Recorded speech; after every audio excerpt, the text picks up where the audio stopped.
Let's go. Okay, let's, I guess we'll jump in here.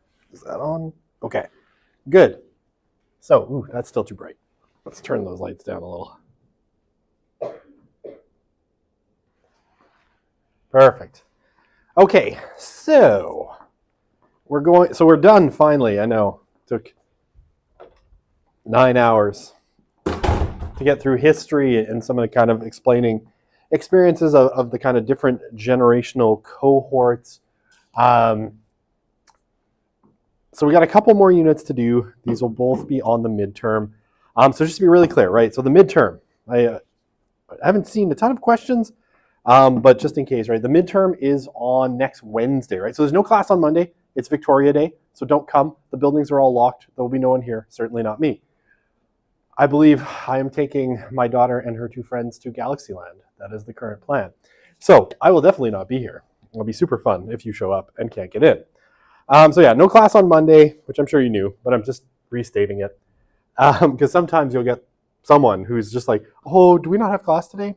It's like, no, and I'm not coming.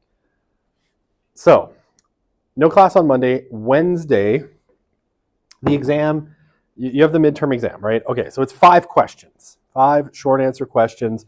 It'll be on our first 4 units, right? So history, the kind of cultural world of generations, families and socialization, and education, assuming we make it through both of those today, which we should. They're fairly short units compared to the other one. Okay, so that's what's going to be on the exam. So easy peasy, 5 short answer questions. Towards the end of today's class, we'll look at some examples. I'll talk you through how you kind of answer them and all that fun stuff. So nothing too complicated. It's pretty straightforward. So like I said, basically the exam is open from, oh, there it is. I don't know if this is the best place to write. 00 hours, so midnight until 23:59. So you can write it any time during the day, right? Once you start, you have 90 minutes. So once you start, the clock starts. There's nothing I can do. I mean, there are a few things I can do, but I'd rather not. You have 90 minutes once you start to complete the exam and answer the 5 questions. Should be absolutely no problem. Okay, so easy, not too bad, right? I will be here from the kind of start of our class. So basically, if you wanted to come right in this room from 1 until 2:30, you can do that, right? And I'll be here, and if you have any questions, I can answer them. I'll also be kind of on my phone and an email all day. So if you have questions, you can shoot them over to me by email, and I'll do my best to kind of keep up with them through the day. So after that, we'll take like a 10-minute break. So from 2:40 to 3:50, sorry, that's a 3. We'll have class, right? So we'll start in on our next subject after education, which is work. So we'll start talking about work, and for that, hour and 10 minutes, we'll see how far we get. So that is the plan as it is for, I was going to say Monday, Wednesday. So any questions about anything like that so far?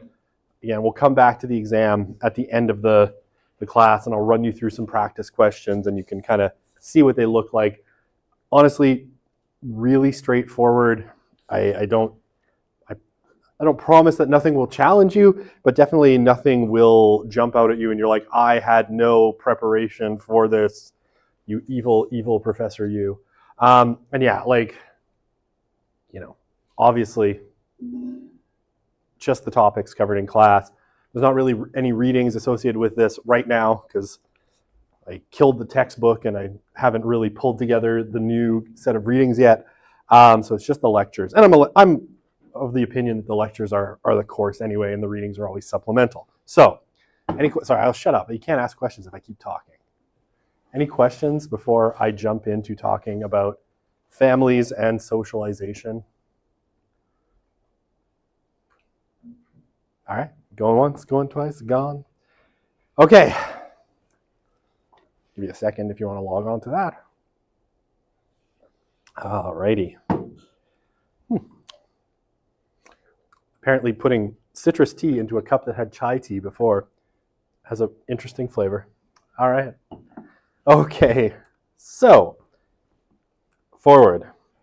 All right. So when we talk family structure, right? What does the family look like?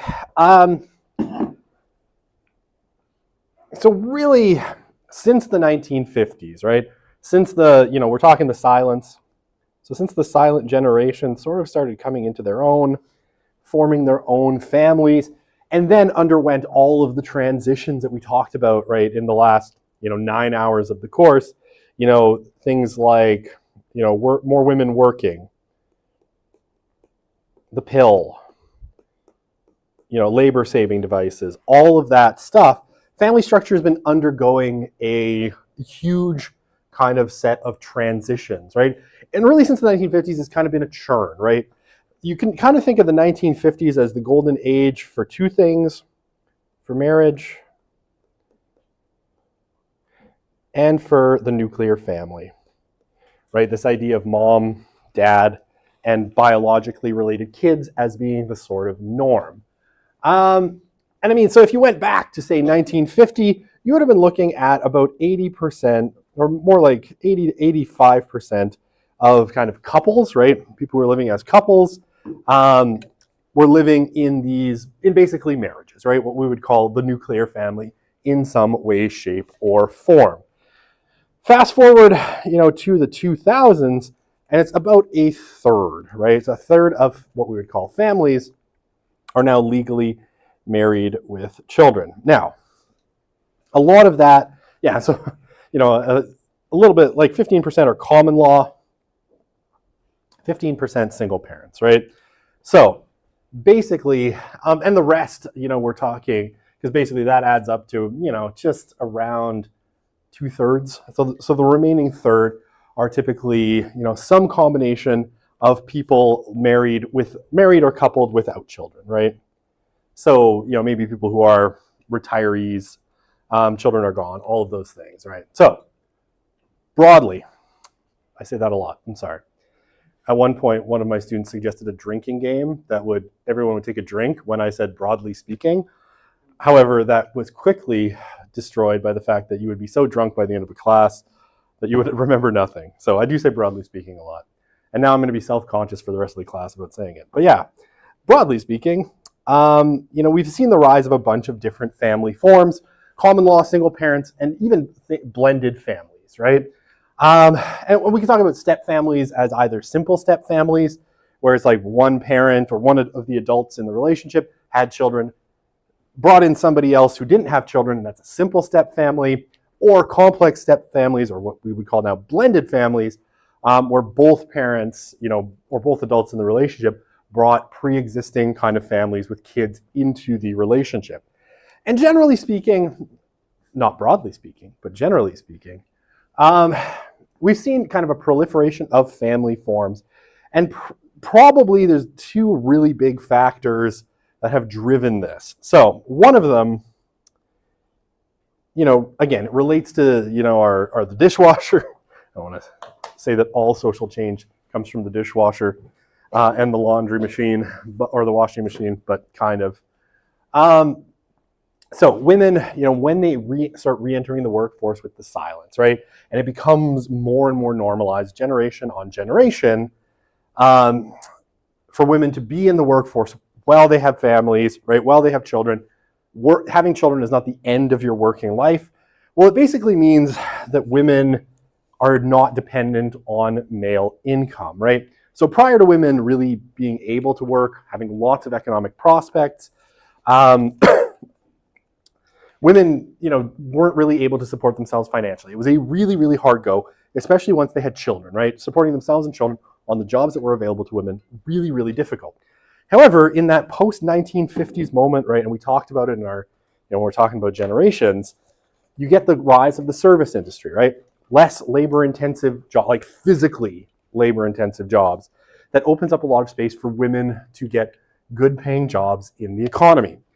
More of them start taking these jobs once their children are in school or at some point, which means they're less dependent on male income.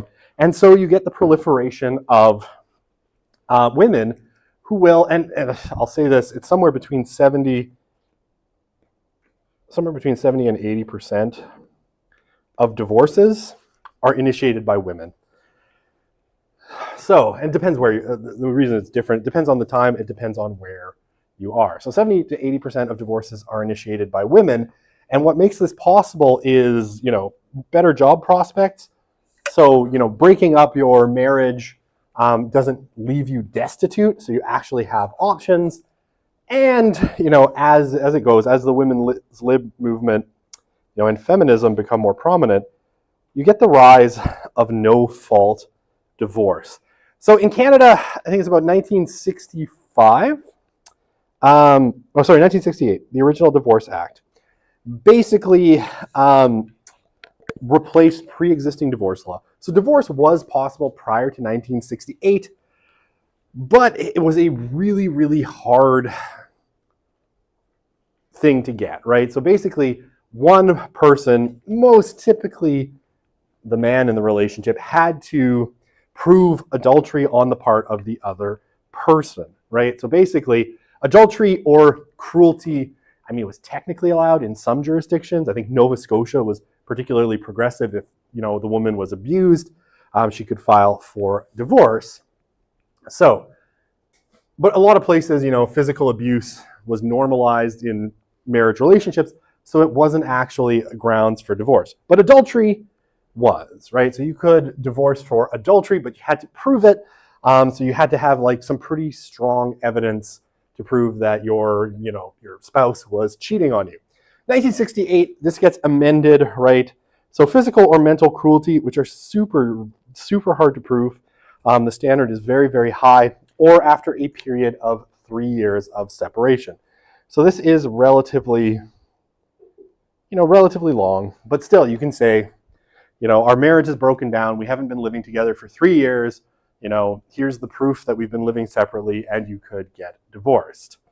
So you still need to show cause, right? So mental or physical cruelty, or 3 years of separation. 1985 in Canada, it's a little bit later in other places. Technically speaking, no-fault divorce, if you want to talk weird factoids, in New York State, pretty progressive state, doesn't become the official law until 2006. But, practically other things that allowed no-fault divorce. But 1985 in Canada, basically, you get divorced for any reason after 1 year of separation. You don't even need to give the court a reason. You just say, we've been living apart for 1 year. You have to prove you've been living apart. So, generally an affidavit of some kind or a lease showing that one of the partners has moved out, and that's all you need to get divorced. So divorce becomes a lot easier. As it gets easier, more people take advantage of it. And so what you get, in a little bit of a bump in terms of divorces in 1968 and a huge jump in divorces in 1985, right? After 1985 to 1989 is about the peak of divorce in Canada, after which, it's like, here, I'll erase my doodles and I'll draw you what it kind of looks like. So you have a kind of bump in 1968 and then it goes down. 1985 it goes whoop, and then sort of like this downwards slowly after that. Now part of the downward slope is after 1985, you get fewer and fewer people actually getting married, both because of the shrinking kind of size of the population in some cases, right? You have a lot of baby boomers that are really old and occupy a big chunk of the population. Gen X is a small cohort. And then by the time millennials get into the marriage market, they're getting married a lot less. It's much less common for them. Okay.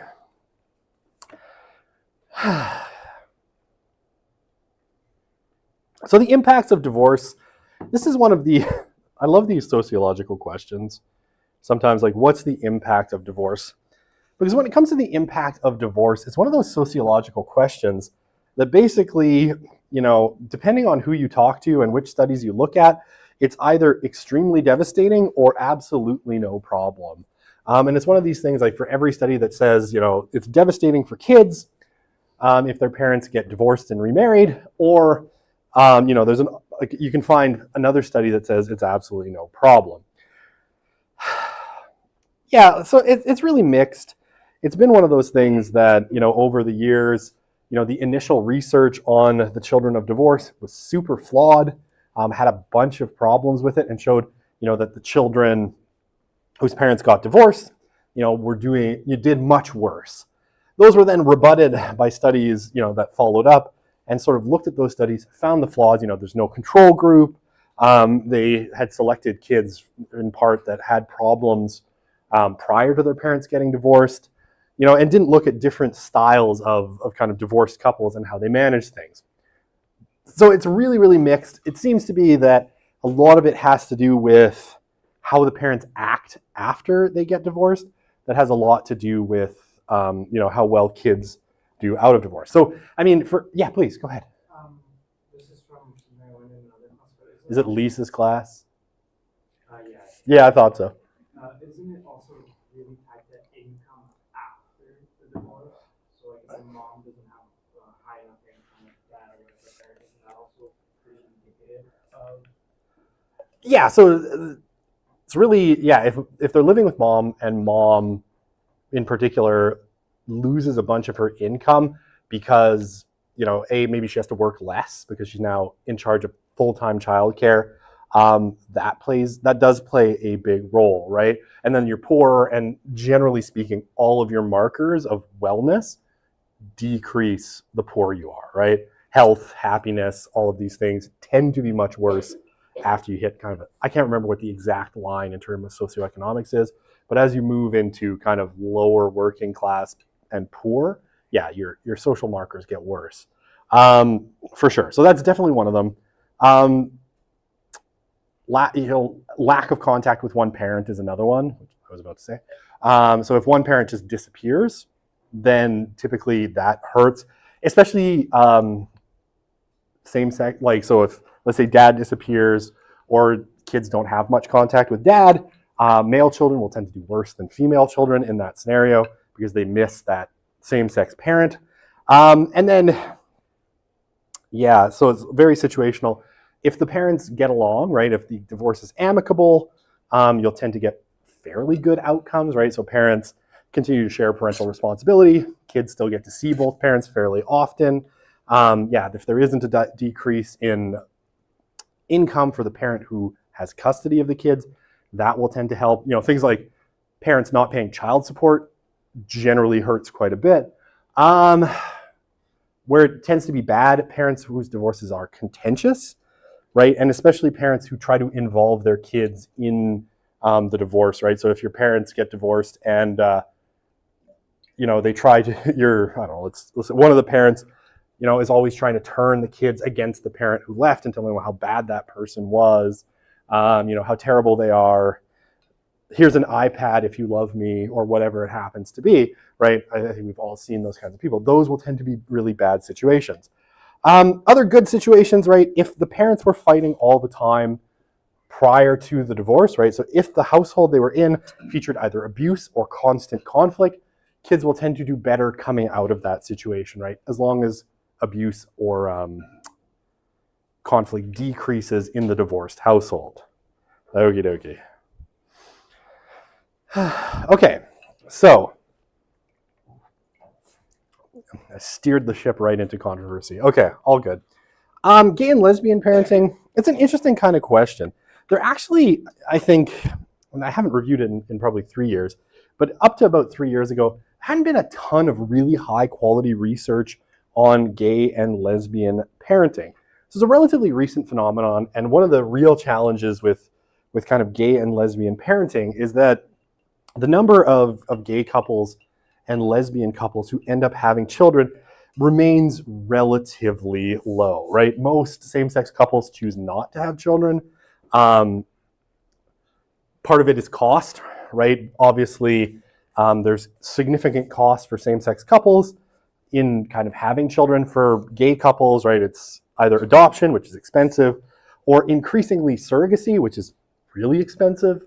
And for lesbian couples, it's often artificial insemination in vitro or some kind with some kind of sperm donation, which is also really, really quite expensive.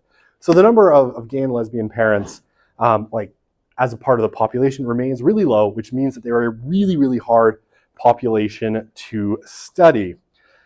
Excuse me, I've made the text on here really small. Okay, so the initial research though on kind of same-sex couples as it was becoming more normalized, and this really wasn't until the 2000s, right, in Canada, when same-sex marriage was legalized, and in the US where it started to become more normal for LGBT couples to be around and adopting or having children. It's a relatively recent phenomenon in sociological terms.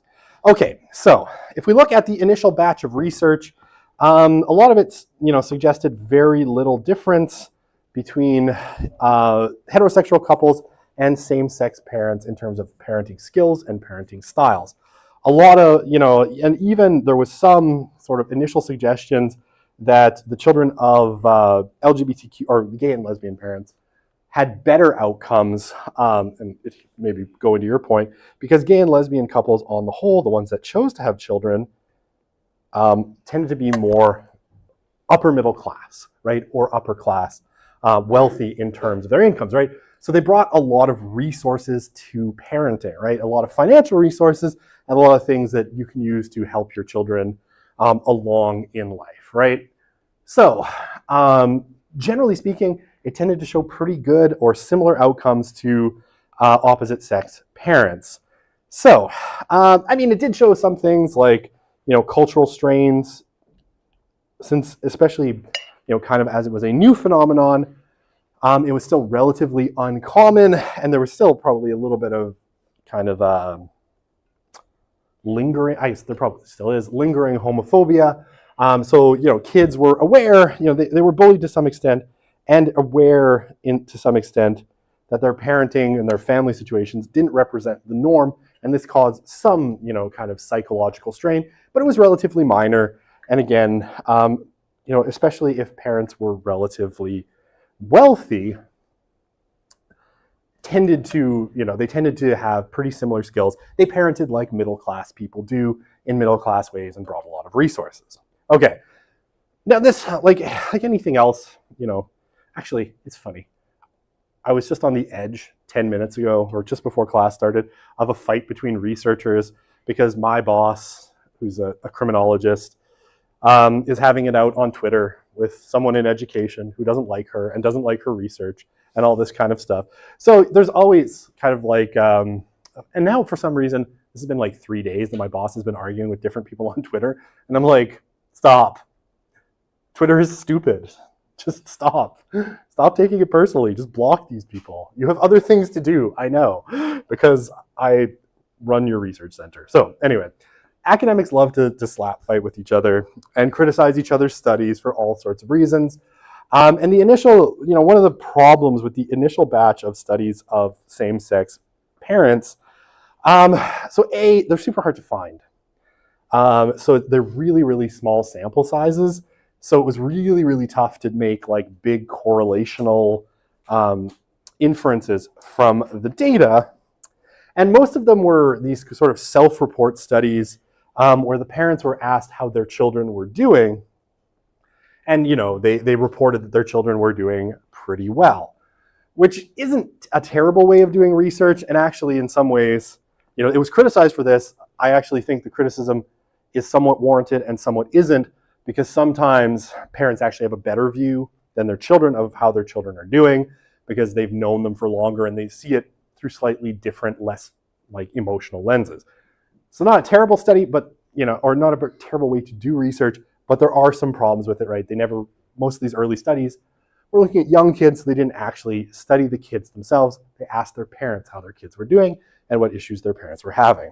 Okay, because I like to point out outliers, and frankly, I actually quite like Mark and his research in general because he's an interesting guy. And if you've taken, say, sociology of religion with me, you'll know that for whatever reason, I really enjoy the work of really heterodox sociologists. So people who like rub people the wrong way, I'm like, I like that guy. I don't know why. I like the sociologists that piss everybody else off. That's why I love Rodney Stark. Come take sociology of religion with me, and you'll hear about Rodney Stark, the honey badger of sociology, over and over again, because I just love him so deeply. Okay, I joke that I have a shrine built to him somewhere in my house, and it's probably true. I tried to get AI to create a stained glass image of him so I could then make a stained glass photo of him, but apparently AI will not let you use real people's images, which is sucky. Okay, anyway, so Mark Regnerus, and we'll hear about Mark again when we talk about sex and intimacy, because he wrote a really interesting book called Cheap Sex about how technology has transformed all of our sex lives. It's a really fascinating book. And Mark, like I said, is a really heterodox guy, professor at UT Austin. But he just has this way of ruffling other sociologists, which again, immediately makes me like him more. There's one guy, Stephen Cohen, who just absolutely hates his guts. Every time Mark writes a book, he writes the book review and everybody wants him to, because he'll just like go down to the like dirtiest thing. He's like, yeah, and on page 62, he used a semicolon where he really should have used a period. Who's even editing this book? I kid you not. That was a line from his actual review of Mark's book, Cheap Sex. It was amazing. I was like, wow, this is incredibly petty. And I'm here for it. I love it. Don't even get me started. Sociology of religion is my favorite for this, because literally for like a 5-year period, there was like in the journal Sociology of Religion, 3 sociologists just going after each other, writing increasingly inflammatory titles. So it's like Steve Bruce wrote a response to Rodney Stark, seeing everything in the wrong way, a response to Rodney Stark. And I think by the end, I don't remember the actual title, but it might as well have been Steve Bruce is stupid and I hate him by Rodney Stark. I love academics because we're so petty, and it's I'm here for it. I just love it because I'm nobody. No one goes after me, so I could just watch from the sidelines. Anyway, my preamble on why Mark is awesome. Regnerus, right? He's a controversial figure, and this paper actually almost got him fired from UT Austin. He wrote a paper in sociology, social science research, one of the top journals in sociology, in June of 2012, using data from this big study he did, the New Family Structure Study, where they were basically studying the changes to family structures in American life, which is a really interesting study in lots of ways. I think they had interviewed they had surveyed about 10,000 people. It's a massive, massive study. And he published this paper, basically, and you can go find it, it's still there, that showed generally negative effects on children of having a gay or lesbian parent. Now, Mark admitted openly in the piece, right, that this was that they couldn't find enough gay or lesbian couples that had children in their household to like make hugely statistically significant statements. And a lot of the people that they found, right, it was actually, not so much that they had been raised by a same-sex couple, but they had a parent often that after having gotten married and had children, came out as gay or lesbian, broke up the family, and then left. But basically, what Regnerus' paper found was that the children with a gay or lesbian parent had worse outcomes in terms of mental health, educational attainment, job attainment, income, and all they went to prison more and all of these sorts of things. Which was fun. You can imagine how that went over. So, and I mean, yeah, to this day, this remains a controversial issue of social science research. So they published this, right? It went through peer review. Everything was going hunky-dory. And then Steve Cohen and a bunch of other people, went to the journal and basically demanded a retraction because of how inflammatory this particular paper was. Now, I think Mark was taken a little bit aback by this. He just published what he thought was some interesting findings, and he wasn't like trying to make an ideological point. But the journal temporarily suspended the article, had it peer-reviewed for a second time, required Mark Regnerus to submit all of his data and analysis, And then basically they went through it again, reanalyzed the data, found that what he said was basically true with the caveats that he promoted in the piece. But in the meantime, right, that paper had been suspended. Mark was temporarily suspended from his job at UT Austin, and his promotion from associate professor to full professor was put on hold. They lobbied the president of UT Austin to revoke his tenure, all of this fun stuff. He went through, some great stuff. But eventually they did say, okay, with the caveats that, it's a small sample set, there's not a lot of these people in even a relatively large sample, he's correct in his analysis. So, all right. But yeah, several problems with the study, which Mark admitted, wasn't trying to hide anything. Compared intact biological families with children who had a same-sex,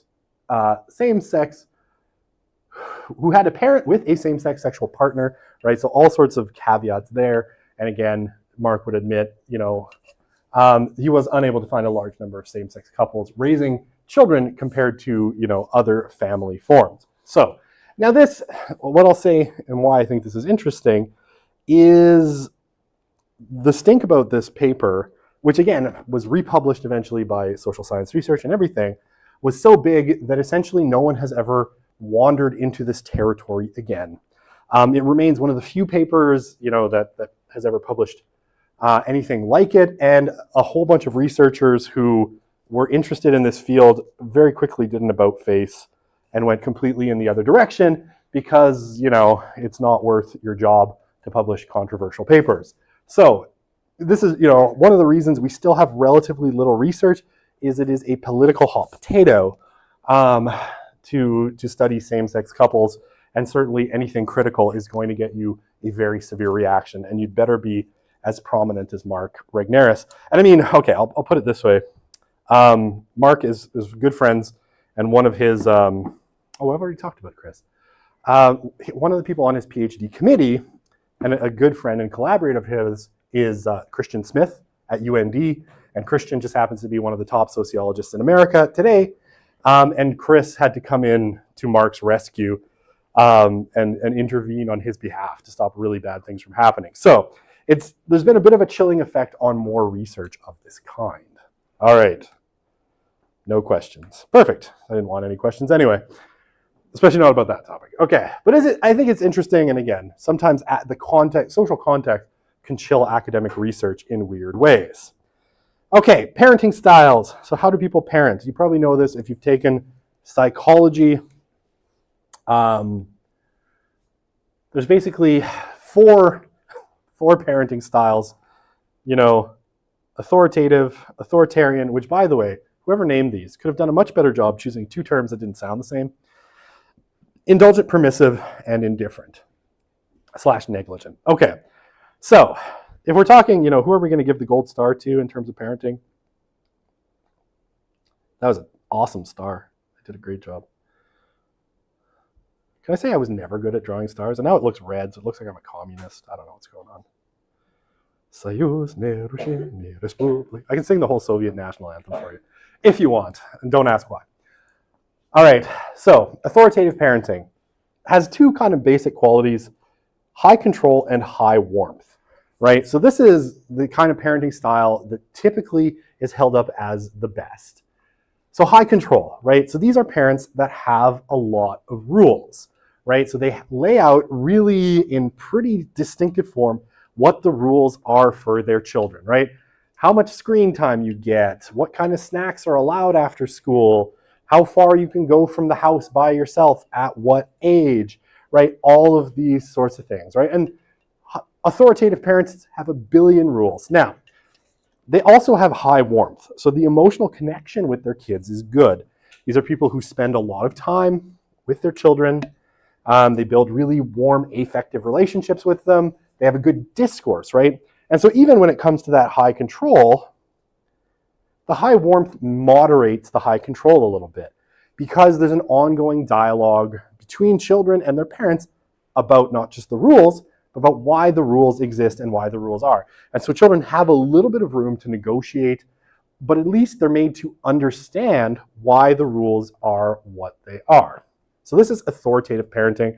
And like I said, it gets Stalin's red star of good parenting. No, Stalin was a terrible parent. Someone else's red star. We'll pretend that star is gold. Of good parenting, right? And it tends to be held up as the best parenting style. Okay, authoritarian parenting. I'm sorry, like I have this example. The picture I have, I don't know, for whatever reason, is like the 50s sitcom dad. It's a clip from Leave It to Beaver, or a picture from Leave It to Beaver. This one here is obviously Red from that 70s show, if you've ever seen that 70s show. Authoritarian parenting is high control and low warmth, right? So a lot of rules.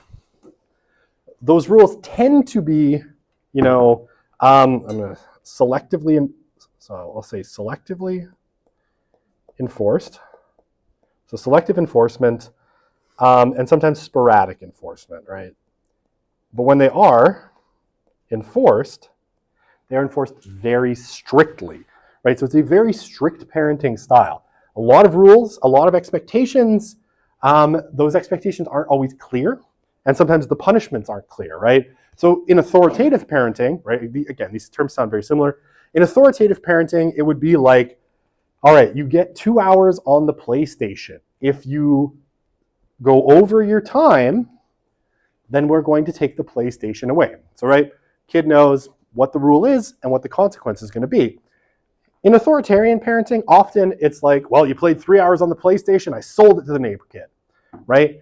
Without ever telling that's a terrible example, but without ever telling the kid that that was what the consequence was going to be of that particular thing, right?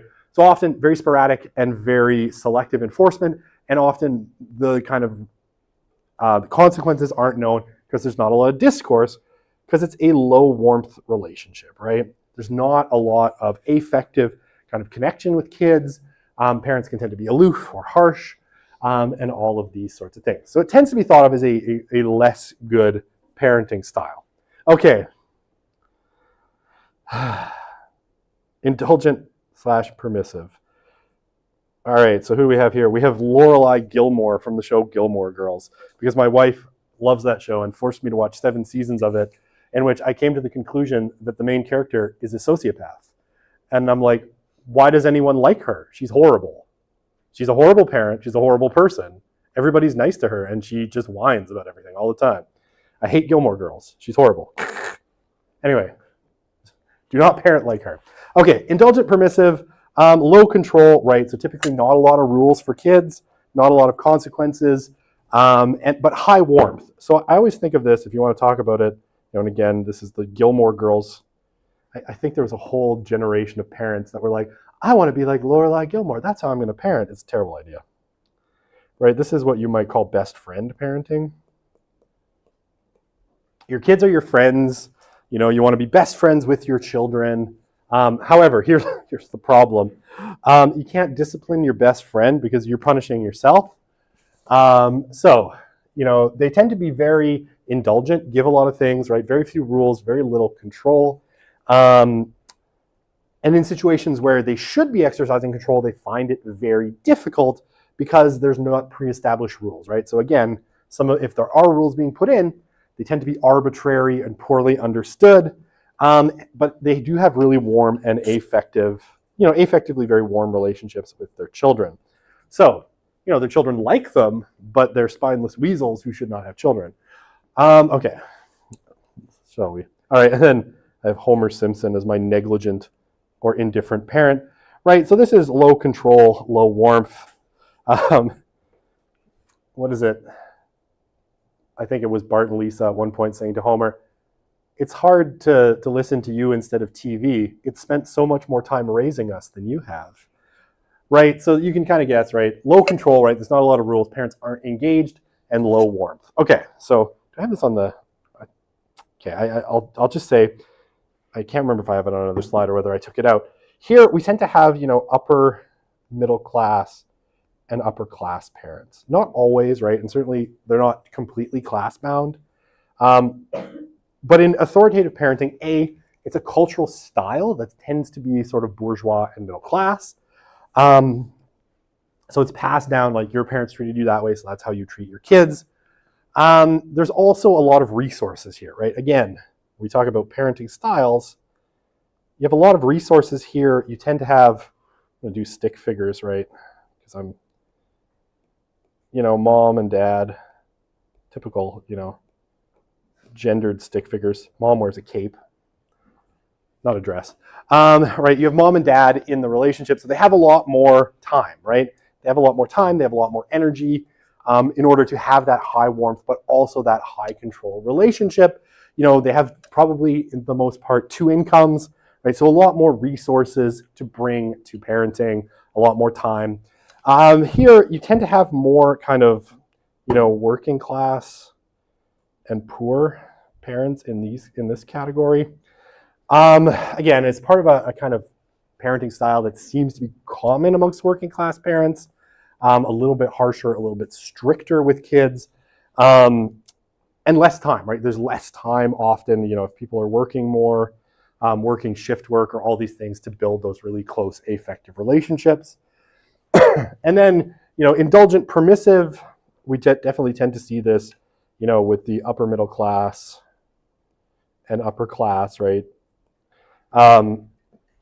They do tend to be kind of warm, have a lot of resources, but just not a lot of control. And then, here you tend to see indifference with kind of the poor part or lower middle class or lower, I changed slides, lower working class, right? Okay. And again, this is resources often, they're indifferent or negligent, potentially because they're working 2-3 jobs, right? Funny shifts, single parenting, right? So there's less, and again, I'm not saying that single parents can't be great parents or authoritative, but just more typically they're stressed out, they're time poor, right? They're poor in time and often poor in capital, which, leaves them here. Sometimes they're leaving their kids alone more of the time or having older siblings take care of younger siblings, even when that's totally inappropriate. Just one of my friends, he's divorced now and his kids live with mom.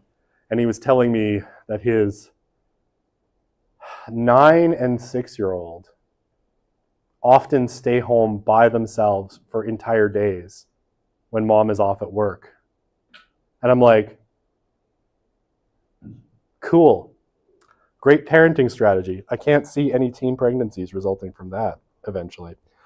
Thankfully, they're young, but eventually, right? Anyway, that would be at indifferent negligent. Mom is works retail, works shifts at 2 different retail outlets and is constantly working to try and make ends meet, even though he does pay his child support and all that great stuff. Still, relatively poor job, lower working class, not a lot of resources. So you do see that there. All right. Now I've blah, blah, blah'd enough. I'm going to see have I played any videos so far? I don't think I have. We're going to hope that the audio works.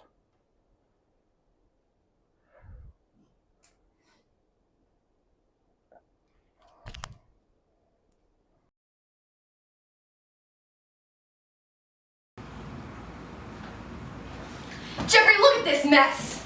Clean this up right now. But why? Because I said so. Okay. Now pick it up.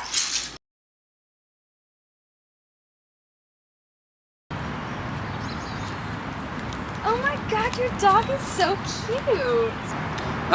Thanks. I'm hoping she doesn't poop everywhere like she did last time.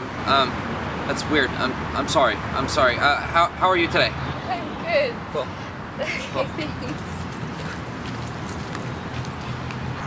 Shit.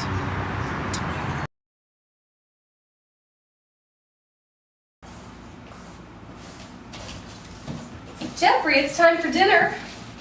Can you clean up this mess for me? Go away! What's for dinner? Are we having pizza? We weren't gonna have pizza. Well, I want pizza, okay? We can have pizza because you want to have pizza. Okay, go away. Okay. Bye, honey. Okay.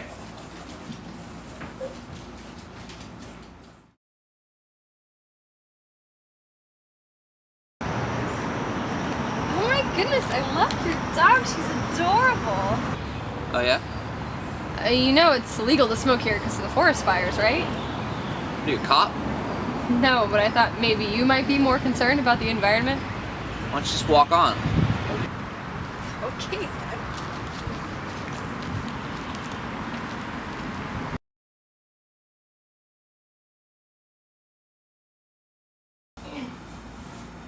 Jeffrey, it's time for dinner. Can you pick all this mess up for me, please, before dinner? But why? Well, Mommy has to pick up her messes when she makes them, too. It just makes everything better for the house. Okay. All right, thank you, sweetie.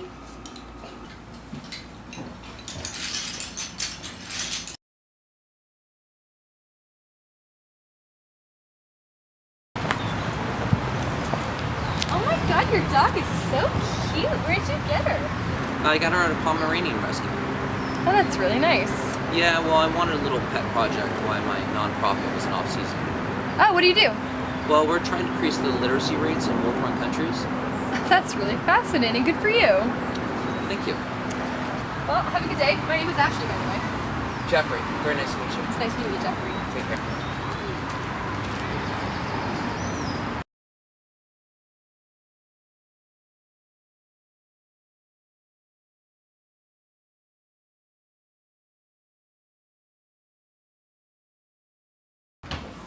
Jeffrey, look at this mess. You need to clean this up right now. But why? Because I said so. I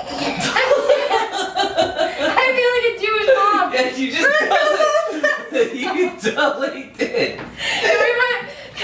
I've been in here slaving all day on the matzah.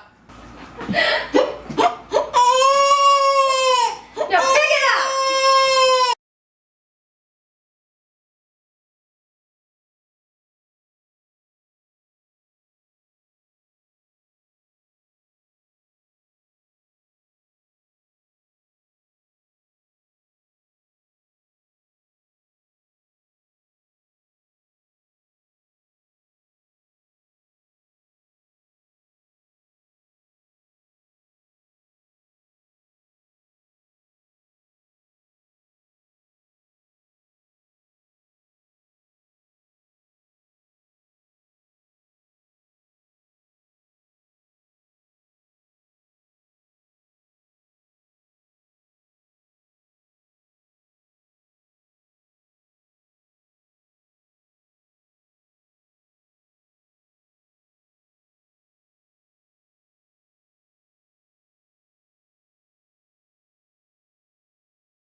I turned off my mic. Thank you for that. I turned off my mic so you wouldn't hear they wouldn't hear the echo of the video. Should I repeat what I just said? Testing. 1, 2, 3. Wow, your friends are really on it. Cha cha cha. All right, the audio is back. Sorry about that. I forgot to turn my mic back on after the video. Okay, right. So what I was saying is tons of research and every kind of model of deviance that starts in youth suggests good parental attachment leads to pro-social behaviors, pro-social attachment with adults and peers. Bad parental attachment, right, and poor parenting is typically the cause, or absent parenting, negligent parenting, or authoritarian parenting, right? A parenting that's very, punitive, but people don't know the rules, will tend to lead to bad parental attachment, which can have these knock-on effects through life, right? Where you attach to antisocial peers, right? Who then leads you to antisocial behaviors like petty theft and then greater theft and drug dealing and all of that kind of stuff, right? So all these things, good parenting tends to be a buffer or a shield against that. Okay. And yeah, I already said this. I couldn't remember if I took this slide out, but I already explained it. Parenting style and socialization vary a lot by class. And again, this is averages. I'm not saying like if you grew up working class, you may have had great parents with an authoritative kind of parenting style. We're talking averages, right? So in the middle part of the bell curve, You tend to have more authoritative parenting and permissive styles, middle class and above, and working class and poor. You tend to see more authoritarian and negligent parenting for lots of reasons. Okay. Oh, I have a question. Here's a question for you. And just a kind of question, because there's sort of two styles. There's sort of two styles of parenting. And, one that has been sort of taken on by the middle class as the way they think things should be done. And then one that has been more typical of the working class. So my question for you, and just type it in, at what age did your parents let you roam around your neighborhood unsupervised? And I'm kind of curious. Please jump in and tell me. At 15? Oh, 15. So they let you come to university by yourself. Okay. 10, 11, 12. 12? You're not sure. Okay. 15 and 12, 13, 10, 9 to 10, 12, 14, 16. Wow. 16. Man, that is some strict parenting. 17, but home alone at 8. All right. 9 to 10. Okay, so I see a lot of 9 to 10, 11, some. I think maybe you're still not allowed out without supervision. 15, some of those are really late. Okay, so what almost certainly is the case for those of you who are later, 8, 14, interesting.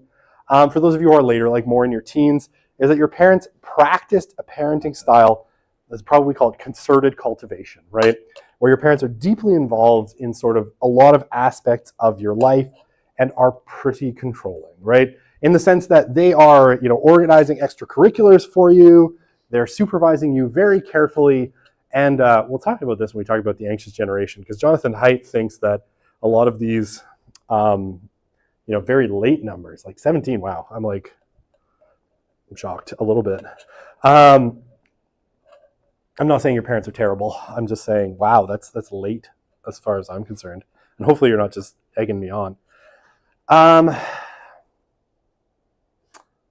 Concerted cultivation, parents take a big role in their children's kind of growth. They schedule a lot of their times. They make sure they're not unsupervised a lot of times, but they do tend to grant their children relatively little freedom.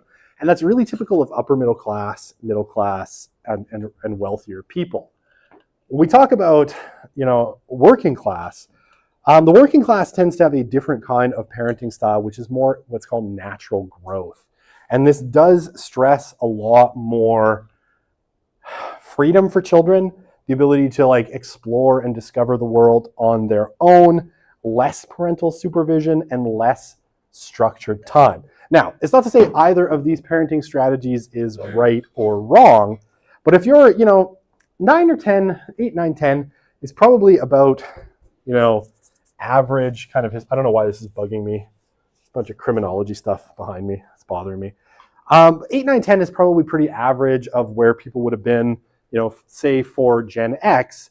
And more typical, somewhere between 11 and 15 is much more typical of parents of Gen Z allowing their kids freedom.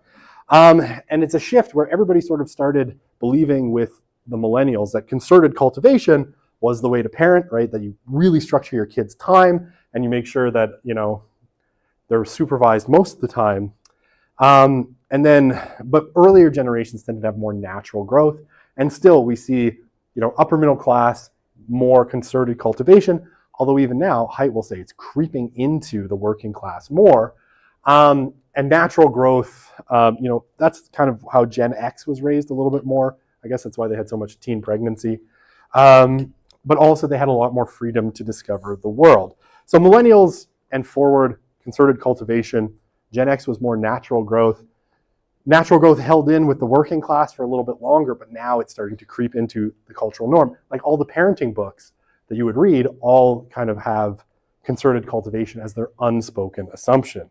Okay, so that's an interesting one. 17? Man. I was already getting drunk in the park with my friends at 15. I'm shocked. My parents had no idea where I was. Oh, the 90s. What a glorious glorious era that was. Do Lululemons practice concerted conservative cultivation? Concerted cultivation? Yes, almost certainly both of those things. Concerted cultivation. Yeah. So helicopter parent. Okay. So okay. Here, I'll write it down. Right. So if you've ever heard of the phenomenon of helicopter parents, right? Right. They hover over their children. Did you have these parents? Is that who your parent? I see people nodding. Like, yeah. Okay, so you're the ones who weren't allowed to go out by yourself until you were 17. I see what's going on. Right, that kind of helicopter parenting, that is a lot of times concerted cultivation, right? It's like I have to manage my kids' lives to such an extent that they have very little freedom, but they also never get any bumps and bruises, right? Not literally, but kind of... both literally and metaphorically, you control their experiences, right? So helicopter parenting is about controlling experience.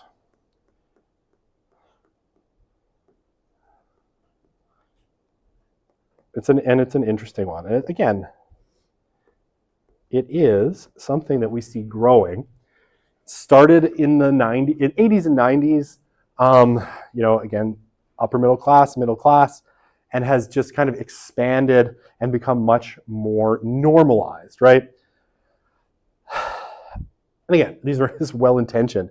But one of the things that Haidt will argue, and we'll talk about this as we get later in the book, helicopter parents kind of block experiences, and they block their kids from a lot of the low-stakes learning that happens when, you wander around the neighborhood with a bunch of kids about your age, and, get into adventures and troubles and all of those sorts of things. So I know, I'm mostly in agreement with Haidt.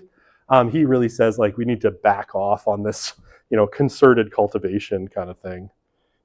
We should definitely let our kids go out by themselves before they're 17. I don't know. Maybe your parents are great. I don't know. I'm now seeing you like Rapunzel locked in a tower. I've got Tangled vibes all over the place. All right. Anyway, I'm sorry. I shouldn't joke about your parents. All right. So, socialization, right? So what do we talk? We talk about socialization, and especially, so obviously families are the locus of what we would call primary socialization, right? I mean, if you've taken psychology or SOC 100, you should have heard this. If you haven't, someone failed you. I know it's not me because I talk about this in SOC 100. But primary socialization, happens in the family. So,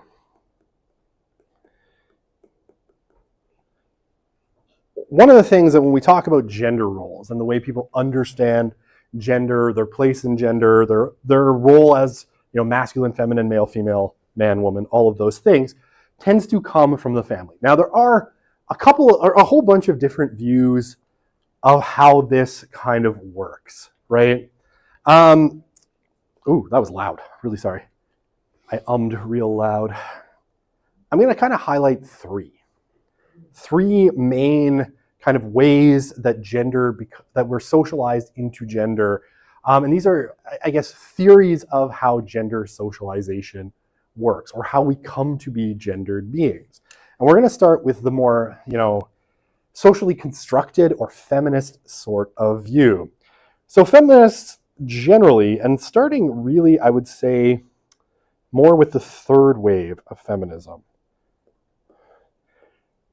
which kind of starts around the 80s, 90s, right? And is probably, I would say in most ways, the dominant strain of feminism that you're going to find, say, on campuses today is going to be some form of kind of third wave feminism. And again, I'm not going to ask you to make a distinction between third and second wave or first wave feminism. That's an interesting discussion, but not one, for right this moment. Okay, so basically, most feminist scholars, and if you looked at queer theory, this would be the same, would contend that gender is a socially constructed process, right? It's basically you coming to understand yourself as having a gender is something... I tripped over my tongue. Is something that fundamentally is a social process, right? Okay, so what does that mean, right? So what do we mean when we say that gender is socially constructed? Well, feminists will say that you're sort of constantly, from the moment you're born, or from the moment your parents invade a public park and blow up a balloon that has blue or pink confetti in it, or light something on fire with their pink or blue fireworks display, whatever it happens to be. Gender reveals are so dumb, by the way. I was at a park near where we live, and it was like, oh, someone did a gender reveal here because literally the whole place was covered in like blue confetti, and I'm like, charming. I can't imagine what this means. Someone's having a boy. Good times. Anyway, right, so either from the time you're born or from the time your parents reveal your gender or know your gender, feminists will say that you're being gendered. And it's a kind of ongoing and continual process where socially constructed and historically kind of agreed upon notions of gender are built on until you come to think of yourself as, male, female, man, woman. By the time you're like 3 years old, you just know what that means, right? So it's things like, you have the blue confetti for the gender reveal, or when you find out your friend had a baby boy, you run to Walmart and buy a gift bag, and then you fill that gift bag with onesies that have tractors and dinosaurs on them, right? Or, if it's a girl, it's their pink onesies with fairies and unicorns and all this kind of stuff, right? So basically, feminists and queer theorists will say that this is how we come to gender, right? It's something that's built, and then people will treat boys and girls in different ways, right? And I'll show you a video in a sec where this is sort of, I think, stressed in a slightly dishonest way, but it does a good job of sort of illustrating it. Okay, so yeah, basically part of the process of socialization is adopting normative gender roles, right? You're told you're a girl, you're told you're supposed to wear dresses, and you follow through on that, right? And, to some extent, any deviance is sort of punished with, negative comments or negative attention. And this involves different play styles, different expectations of boys and girls, boys being granted more independence, more freedom, played with in a more physical way, and girls being treated more in kind of the, domestic sphere, right? Girls given dolls and things that are going to mirror the roles that society expects them to play in motherhood and childcare and all of those kinds of things. Okay, yes, here it is. This is a video from the BBC. And like I said, I think it's a slightly dishonest take on it. And the guy who narrates it, I really, really want to punch him every time I watch this, but just look at his face. It's so punchable. I don't know why. He's very smarmy. I find him very smarmy. But anyway, well, I'll let you make your own judgments. Remind me to turn my microphone back on after.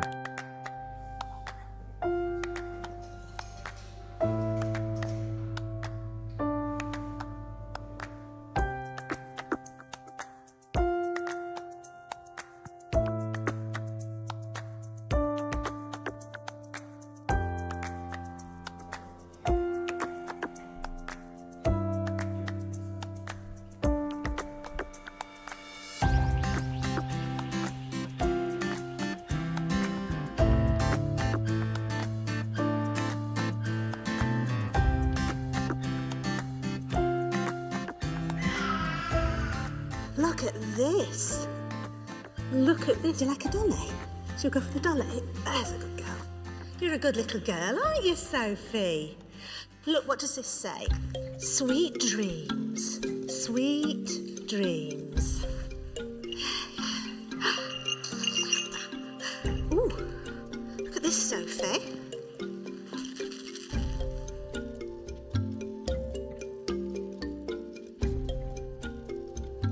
Meow, meow. I think she liked that pink dolly the best. If I were to tell you actually that Sophie is Edward, does that change anything? I maybe thought, oh, this is a little girl, so I have to give her little girl things. Say hello. Say hello. Hello. Hello. Come on. What's this one? What's that one do? Is that a robot?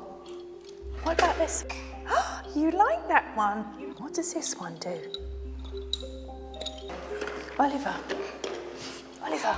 You've gone for, you could say, boy toys for this boy. Possibly in my subconscious, but for me, I was just going for what was around me, but then perhaps my subconscious was automatically playing a trick on me that I was... If I tell you that he is actually a girl. Really? Yes. Oh, wow. That's really interesting. I suppose it's because of the stereotype. And then that changed your behaviour towards the child. It did. And your behaviour was quite directive. 1, 2, 3. Beep, beep, beep, beep, beep. Do you want to see my robot? She's picked out the robot, the car, the puzzle game. And I think she's been much more physical in handling the child than the other adults have been with girls.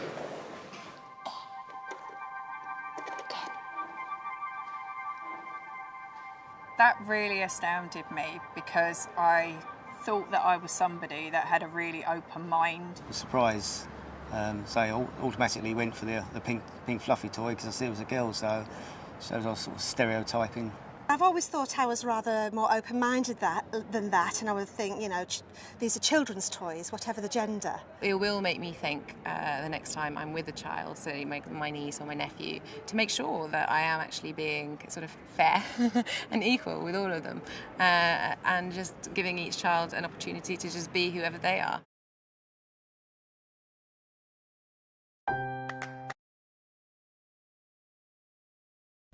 Can you hear me now?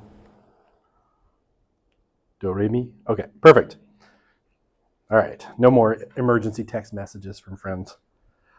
Okay, I don't know why that go.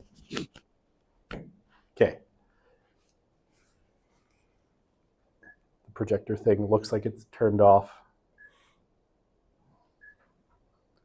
Oh, somehow randomly the podium mic got turned on. Okay, that should eliminate the echo. I don't know what happened there. All right, so socialization, according to kind of feminists, right? Different expectations of girls, boys granted more independence. Girls, especially adolescent girls, given less independence, especially in the name of their protection, and a lot of that is sexual, right? Around questions maybe of kind of sexual purity or protecting girls who are more vulnerable, given a little bit less independence. And in family settings, right, you see the overall patterns of societies represented. So in less egalitarian societies, right, you're going to have really strict gender norms for boys and girls in terms of what they do. In more egalitarian ones, things are going to be a little bit more even. But on the whole, right, historically, girls have tended to be given more things that are sort of domestic tasks, babysitting, cleaning, domestic work. And boys, in terms of domestic tasks, those that are a little bit more physical, cutting the grass or taking out the trash. I would be thrilled if my 14-year-old daughter would cut the grass. I would happily, I'd be like, great, let's violate gender norms right here. You can go cut the grass. She's not interested. She's lazy. That's what I'm saying. Okay. So this is view number 2. I'll put a big number 2 here. You can call this gender essentialism or biological determinism or biological essentialism, right? And basically, this is what you might think of as the more kind of historical or traditional view, right? That basically kind of the polar opposite of that feminist view. And basically it posits that the core characteristics of gender are tied to biology, particularly the brain, and particularly the way the brain develops in response to hormones, right? So, testosterone for men, progesterone, and estrogen for women. And so it will tend to be pretty stereotypical, right? And say that women are nurturing, mothering, social, emotional, etc., and that men are aggressive, competitive, stoic, they're good leaders, all of these sorts of things. And I think really up until maybe 20 years ago, maybe 15, this was roughly the kind of normative view that everybody had. Really until the millennials became adults and started to bring in more of that kind of socially constructive view. And yeah, often we would think of these as kind of socially conservative views of gender and anything, outside of that male-female binary being abnormal, right? So even, a girl who's a little bit more sporty or masculine, used to be classed, I don't know if this word is still kind of tossed around, but as a tomboy, right? So having masculine qualities and outside of the kind of norm. Okay. So that said, some of the ideas that come from gender essentialism are sort of understandable in terms of norms, right? So if you think about, human populations, most human behavior is sort of on a bell curve, right? Where the bulk of any given population, whether it be men, women, baby boomers, whatever, are all on the bell curve. And the biggest proportion of them are going to be in the fat part of the bell curve. And this is something that Reginald Bibby, he's a sociologist at University of Lethbridge, and in Canadian sociology terms, kind of a legend in some ways, because he was around forever and he wrote some very prominent publications. And one of the things that Bibby said is that if we look at, gender essentialism, in some ways it's not entirely crazy, right? Why? Because, patterns of values and behaviors within kind of males and females, men and women, are remarkably consistent, right?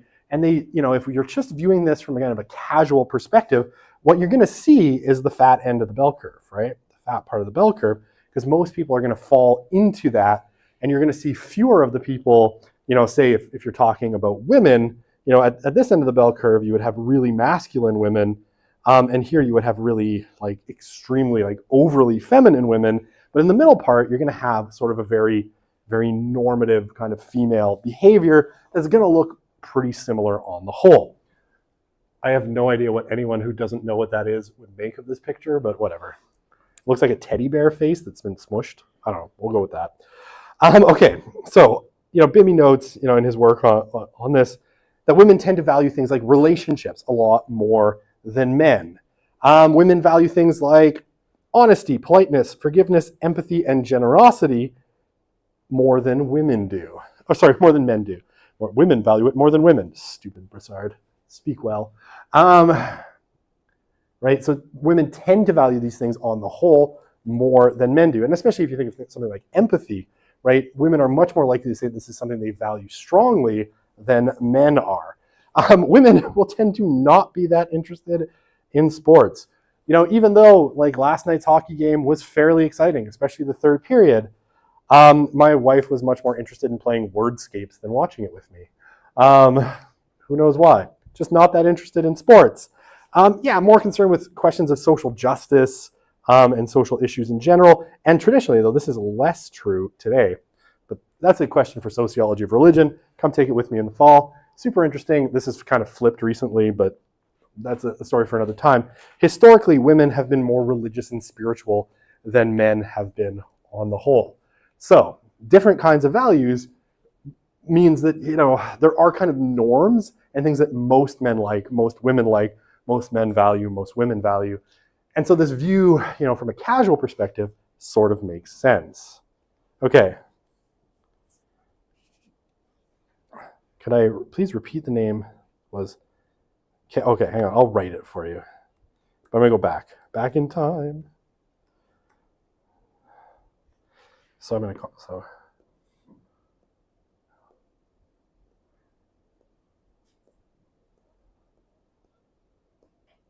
concerted cultivation.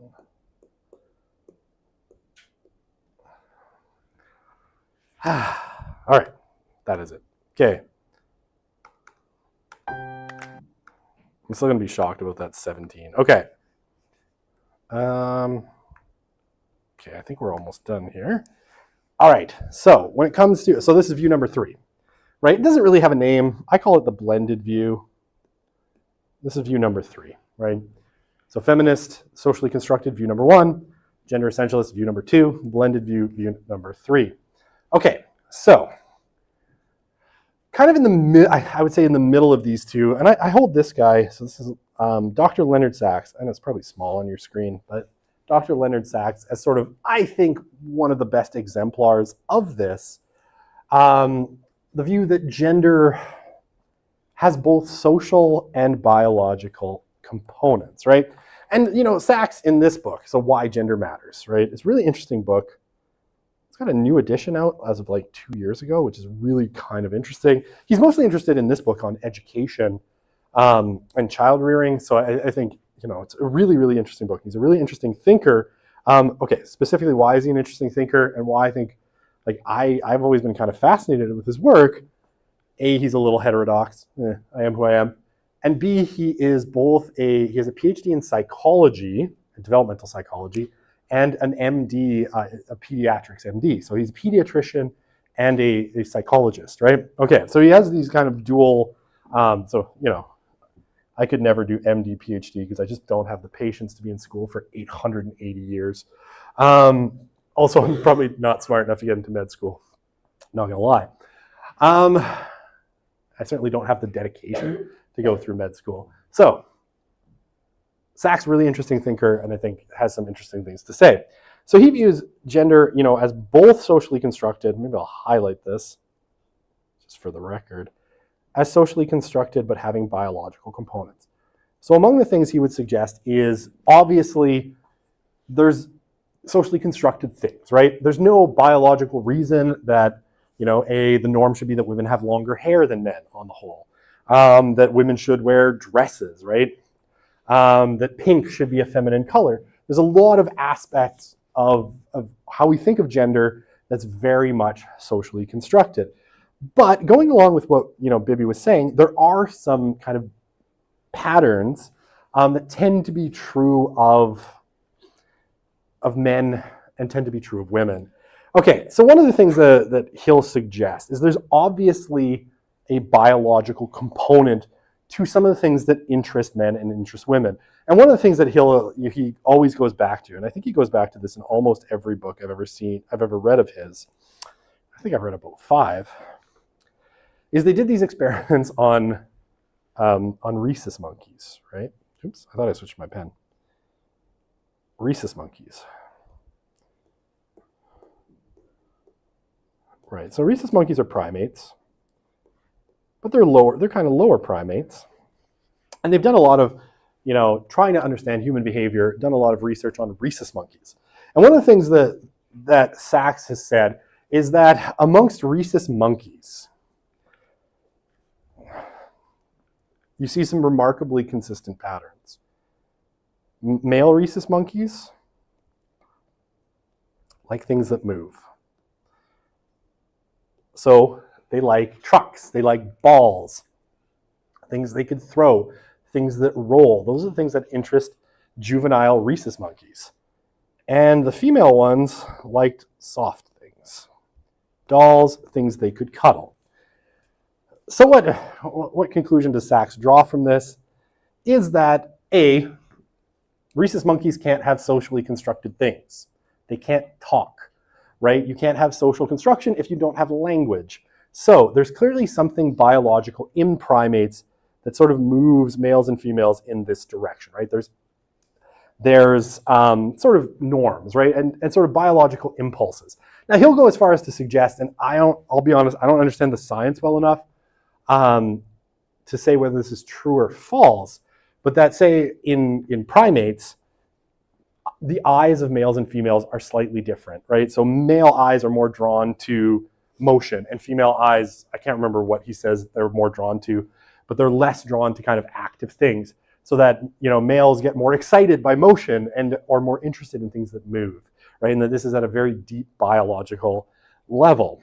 So yeah, there's physical differences, and what Sachs will say, and I think where he's kind of interesting, is that this often will affect the way people learn. And one of the things that I always thought was really, really interesting about his take on learning was that often he'll suggest that the STEM subjects, right, are taught from a male perspective and taught in a way that he thinks are fundamentally interesting to males. So for example, he suggests that a lot of intro physics textbooks start with 2 football players are running at each other and they collide on the football field, calculate the force, right? An example that he thinks is likely to be much more interesting to males than it is to females. And so he'll suggest things that, like in education, he used to advocate for, single-sex education, that boys and girls should be educated separately. He's backed off of that now, for whatever reason. It's in the second edition of the book, but I can't remember the exact reason. But that they should be taught things like physics differently. That's something like mathematics, sequentialism, and specifically things like Fibonacci sequences and how they appear in nature is more interesting to girls, and that's an inroad to kind of physics. So gender might be socially constructed in some ways, but there's also kind of deep biological things that we need to be, aware of. And, in some ways that we can mitigate some of the inequalities that come from it if we're aware of where those differences are. Okay. I should clear that picture. All right. So, class differences, right? So, upper middle class families tend to promote greater gender equality. And typically, as societies get richer, they become more egalitarian on the whole, right? So, poorer societies tend to be much more rigidly gendered, and the richer a society gets, the more egalitarian it gets on the whole. So upper middle class in a particular society will be more egalitarian. Working and lower classes will tend to have much more rigid gender structures, and that's pretty normal. And yeah, that gender equality will tend to rise as a society gets wealthier and more well off. Okay. Okay, here's a question for you. As we'll talk about a couple more things when it comes to families, and then we'll take a break and we'll move into education. So, what causes the most disagreements between you and your parents? I'm curious. 4 people are typing, and I want to know your answers. I think if I talk to my kids, it would be technology. Having the same personality as your mom. Refusal to go to the doctor and take your vitamins. You should go to the doctor and take your vitamins. 100%. Your mom and dad are right. If guys can wear braids, interesting. These are very specific. Life after graduation. Okay. Importance of schooling versus development of skills in the workplace. I'm presuming that your parents think that schooling is important. Things around the house. Very specific answer.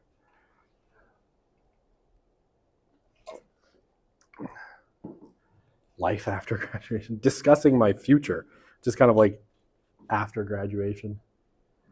Nursing and med school applications. Conflict between generational ideas about anything. Ooh, that's an interesting one. What to do after school. I want to see these last 4. Clothes and different interests / belief. Politics. Buying too many Fortnite skins. Oh my God, my son just wants to buy them all. And I'm like, dude, they're all the same. Who cares? Once you have a green one, you can hide in bushes and it doesn't matter anymore. How I choose to manage my time. All right. Wow, 5 more people. I'll just wait because I think it's interesting. Relationships. Very vague.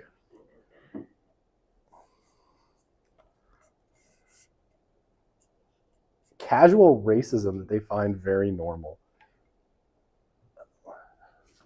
I lost that one, but I'm apparently always out. Okay, that's kind of a good thing if you ask me.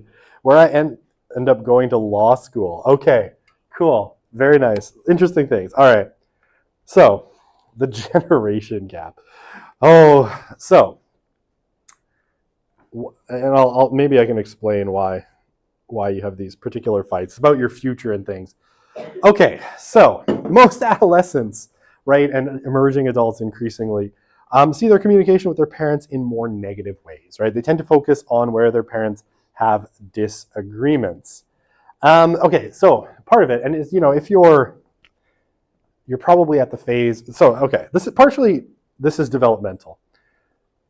So as kind of late adolescents, emerging adults, you're in a phase of differentiation, right? Where normally as a psychological process, you are getting ready to leave the family home, make your own way in the world and, become your own person.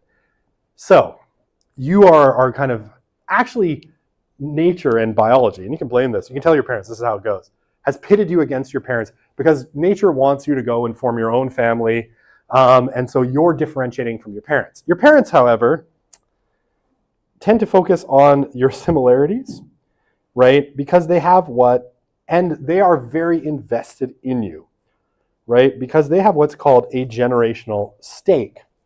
They've invested in you because since you were born and even before, they've been taking care of you, guiding you, cultivating you, and trying to lead you to success in some way, shape, or form. So to them, your success is a reflection of them, right? They see a very strong connection between how well you do in life and, and them, like how they succeeded as parents, right? So they see you're pushing back against them, right? So when you don't want to take your vitamins or go to the doctor, or you're using your time, you're out too much, they see this as you rejecting them, right? Which you kind of are, and that's kind of okay. All right. So they're very invested in you. They want you to do well because they think that you are them and they are you. And I know that's a kind of horrifying thought. Trust me, you get more like your parents as you get older. I'm sad to report. All right. And yeah, general belief especially for parents, right, of adolescents and emerging adults, except for those of you who didn't go out by yourself in the neighborhood until you were 17, I guess.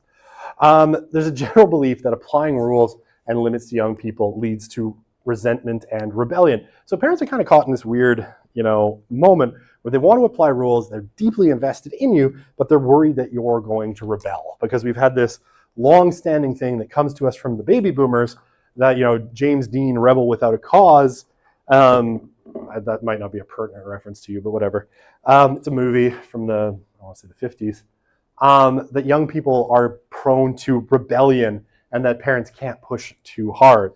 And this leads to a fear that their kids are rejecting them, which sometimes causes you to kind of lean into that generational stake. And so you want to emphasize the differences with your parents because you're trying to separate from them, and they want to keep you and make sure you succeed because it's a reflection of them. Okay, we'll do a couple more. I'll blast through the last few of these because they're pretty straightforward, and then we'll take a little bit of a break and we'll see where we end up. Okay, so the empty nest. All right, so one of the things that's been expected really since, it's been really normalized since the silent generation and for the baby boomers and for Gen X, is that, people will leave home when they hit big inflection points in life. So graduation, marriage, and the like, right, were these inflection points where people tended to leave, right? You graduated from high school or from university, and the expectation was that you were going to move out. I was just talking to a friend of mine. He's an older professor, right? He's about to turn 70, and he was reflecting on his dad. He told his kids, right, so he'd be a boomer. He told his kids, when you're 18, your stupid face is out of my fridge, right? And what did all of he and his 5 siblings do? They all moved out like on their 18th birthday. Because this was the expectation, right? You graduated from high school, or you got married, or you graduated from university, and you were gone. So, a couple of things have happened to this, however, so one, the age of marriage, as the age of marriage rises, young people are leaving home at weird times, right? Not associated with life transitions, like to live alone with peers, to move in with a romantic partner, and then, that romance not almost inevitably, but often fails after, on average, 3 years, and then they move back in with their parents. So what used to be a really kind of linear timeline for how you move out is now, it's all the squiggles, like I did last time. Okay, now there are strong variations by ethnic and racial group, and I will say this, as I've taught this class, and I think I started teaching this class almost 10 years ago, and I think I've taught it 16 times. One of the things that students from certain kind of minority groups have told me is that, this is not the case for us, right? That basically the expectation is that you'll stay home as long as possible, right? Especially, you're nodding, yeah. Certain ethnic and racial groups, there is a much different standard, right? And especially the oldest girl has a really different relationship with the family than some other siblings. You know, in some ways, the mediator between, say, grandma and society is sometimes the oldest girl in a family in some groups. So some of these things are very like white, maybe, in terms of norms, but you know, historically, we're living in a society that has sort of European norms and standards. Okay, the other thing that's changed, obviously, graduation doesn't mean as much, right? We think of high school graduation as this big life transition, right? We have a big party, you go to grad, you buy a fancy dress, or you rent a tuxedo, you know, have a big party. I increasingly, right, I'm like, what is the transition that high school marks? It's the transition from, yay, I'm done school, now for more school, right?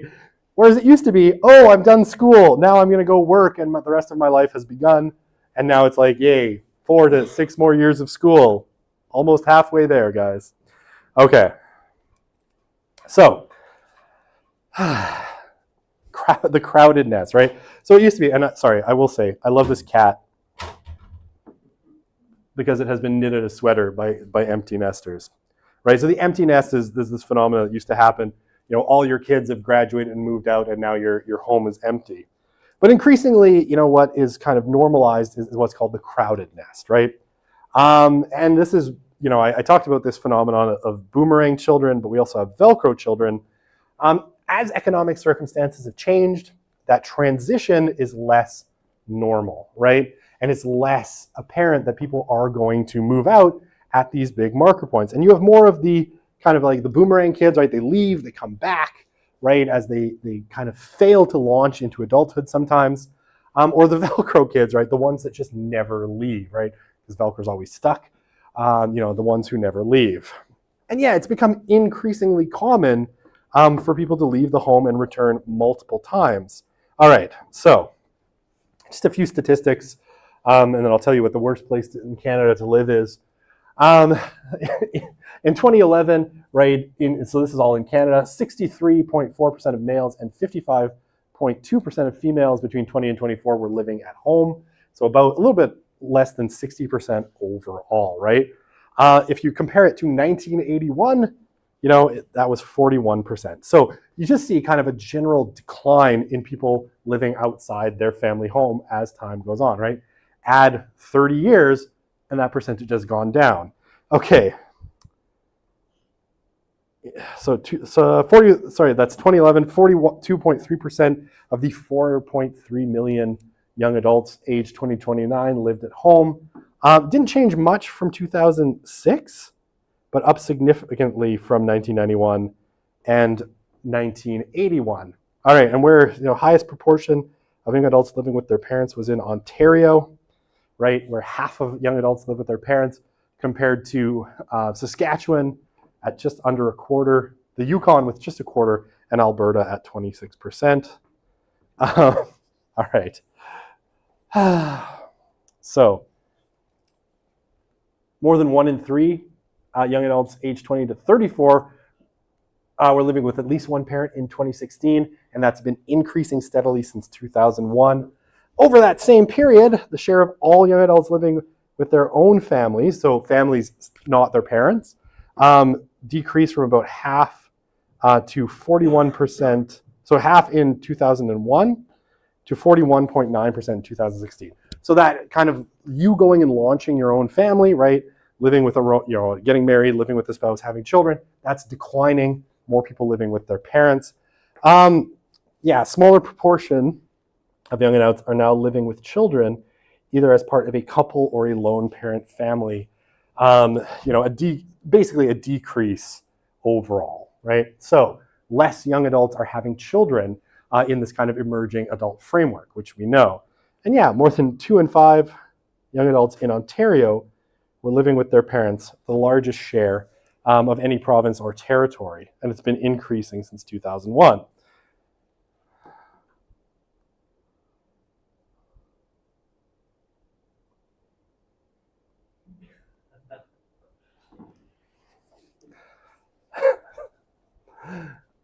Can I get a C, Vanna? Okay. Ontario has been by far the most challenging, right? So out of the 35 big cities or metropolitan areas in Canada. It's Toronto, Oshawa leading the way with the largest share of young adults living with parents, 1 in 2 young adults. Why do I have that? Oh, I copied that and I forgot to put the chart in. Sorry, I copied that twice. Toronto and Oshawa were followed by 5 others: Hamilton, Windsor, Barrie, St. Catharines, Niagara, and Brantford. So, right, all in southern Ontario. 4 other CMAs, the 4 other CMAs with populations of 1 million or more all had shares of young adults lower than the national average. So, Montreal, Ottawa, Gatineau, Calgary, and Edmonton. So, hey, if you want to be a young adult living by yourself and not with your parents, guess what? You're in the right place. You're living in Edmonton, which, hey, who knows how long it'll still be affordable, but, comparatively, still the most affordable. And 69% of those living alone or living at home reported they had never left their parents' home, right? So basically, those still living at home have been living with their parents the whole time. So don't go to Toronto if you want to live by yourself, because it's super expensive. Okay, that is it for families, and that took a little longer than I'd hoped, but let's take a pause. Shall we say 15 minutes, come back at 55, 56, and we will continue, and I will see if I have enough time to do education. I might not, so we might have to, we'll figure it out. I will figure it out. But come back in 15 minutes, and we will go on. I think I can probably blast through education quickly. It's a mere 23 slides. I can temper myself. All right, go. Давай, пойдем. 15 minutes. Time is short.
Okay, so I'm going to try to do this quickly.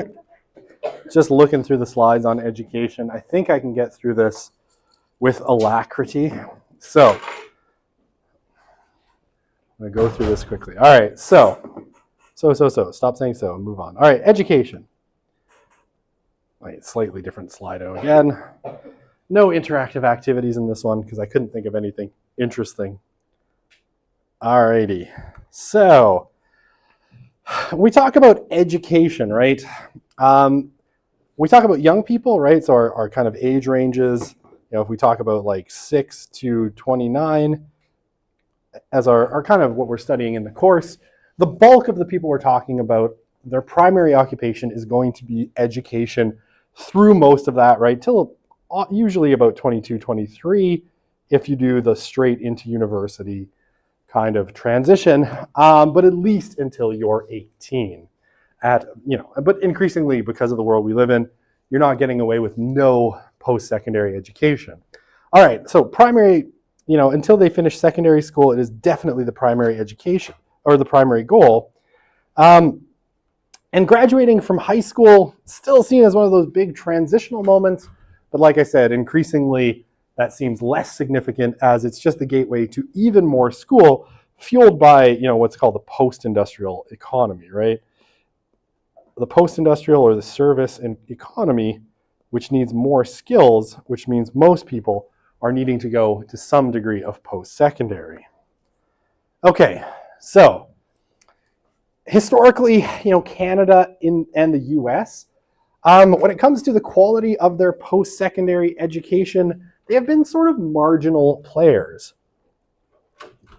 So right up until like the 1990s, Canada and the US lagged behind other parts of the world, Europe, and then, later on, parts of East Asia in reading, math, and science. Now, this reversed in through the 1990s and in the 2000s, in Canada, but not in the US. The US has always been a very middling player on international testing. So on PISA, which is the Program of International Student Achievement, which is the sort of gold standard in assessing students, by 2010, Canada had risen to second in reading, fifth in science, and sixth in math, driven in large part by curriculum changes in Alberta and a little bit in Ontario. But Alberta, partially because it's such a wealthy province, has always led the way in Canada. So in the 90s, right, the curriculums were fundamentally transformed with a much greater focus on reading, math, and science, and it had positive effects. Canada rose from being in the 20s up into the top 10. And the US continues to score poorly on these international tests as a whole country. Now, however, let's say you just took Boston. I will say this. The US is a massive country, so treating the US as a single entity is a little bit tricky. Because if you just took Boston, Massachusetts, it would be number one in the world. Not surprisingly, right, MIT and Harvard are both in around the Boston area. So, places like Boston, New York, parts of LA, right, are dragged down in some parts by things like Alabama and Mississippi that have very poor scores. We're not, for nothing, the high school football coach gets paid $1 million and the teachers get paid $33,000. So, amongst other things, the US having middling scores doesn't mean the most. But Canada, basically its scores have been sliding a little bit of late. It's now kind of on the cusp of falling out of the top 10, right? It's 8th overall today, 9th in math, 8th in reading, and 8th in science. still pretty good and way above where it achieved, in the before the 1990s, but way behind, the ranks of like say Finland. I wrote 5. Finland, which has always been high, Korea or South. What did I do? South Korea, and increasingly places like Poland, Shanghai. If you took Shanghai or Singapore as places, also score really, really high. Okay. So I told you I could do this really quick because there's not as much in education.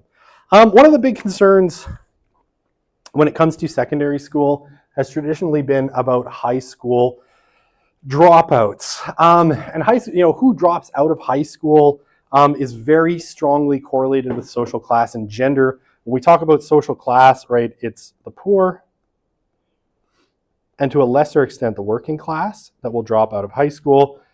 And we see slightly more women dropping out than men, although it's very slight. Okay, and economic circumstances will affect this as well. So, amongst other things, higher minimum wages or entry-level wages will lead to higher dropout rates. So, for instance, if we go back to where Alberta was, say in about 2013, when oil prices were approaching $100 a barrel, and jobs in the oil patch were plentiful and paid extremely well with absolutely no skills, high school dropout rates in Alberta actually rose significantly. So, and basically it was because you could drop out of high school at 17 or 18, go and work on an oil rig, and you were making, maybe not $100,000, but close, right? You were making really, really good wages. Once, for instance, the oil prices dropped in 2015, a lot of those jobs went away, the high school dropout rate dropped as well. So macroeconomic conditions play a huge role in people dropping out. If economic opportunity without a high school diploma is good enough, more people will drop out. So all of these things are a kind of economic calculus. Okay. We see almost all of this driven, by socioeconomics. People who are poor, you'll see more dropouts, say, if parents are struggling financially. Often kids will drop out in order to help support the family, especially elder children in a family, right? They may go to work to try and help pay bills and these sorts of things. And again, it ends up being a kind of weird reflection of socioeconomic conditions. For Indigenous people, especially First Nations, the dropout rate is about twice the national average of Canada. For other Indigenous groups, for Métis, it's a little bit lower than First Nations. And for Inuit, it's about the same as First Nations. But generally, Indigenous people have a much higher dropout rate. And part of this, again, seems to be that they don't see graduating from high school as correlating with economic opportunity. In some cases, because their communities have very little economic opportunity, and it doesn't matter. Immigrant groups, for the most part, with a few exceptions, have really, really low dropout rates. And part of this, in Canada especially, is that Canada has tended to admit immigrants that were part of the middle classes of their particular countries, right? So Canada has tended to bring in people whose parents, whose parents were middle class and are aspiring back to the middle class and see education as a pathway to it. And sorry, I said that backwards. Dropout rates are marginally higher for males than females, partially because male jobs without a high school diploma tend to pay a little bit more, right? In the construction trades, manual labor tends to pay more than, say, sales, retail, hospitality, and childcare, which are the sectors you can get into if you're female and don't have education.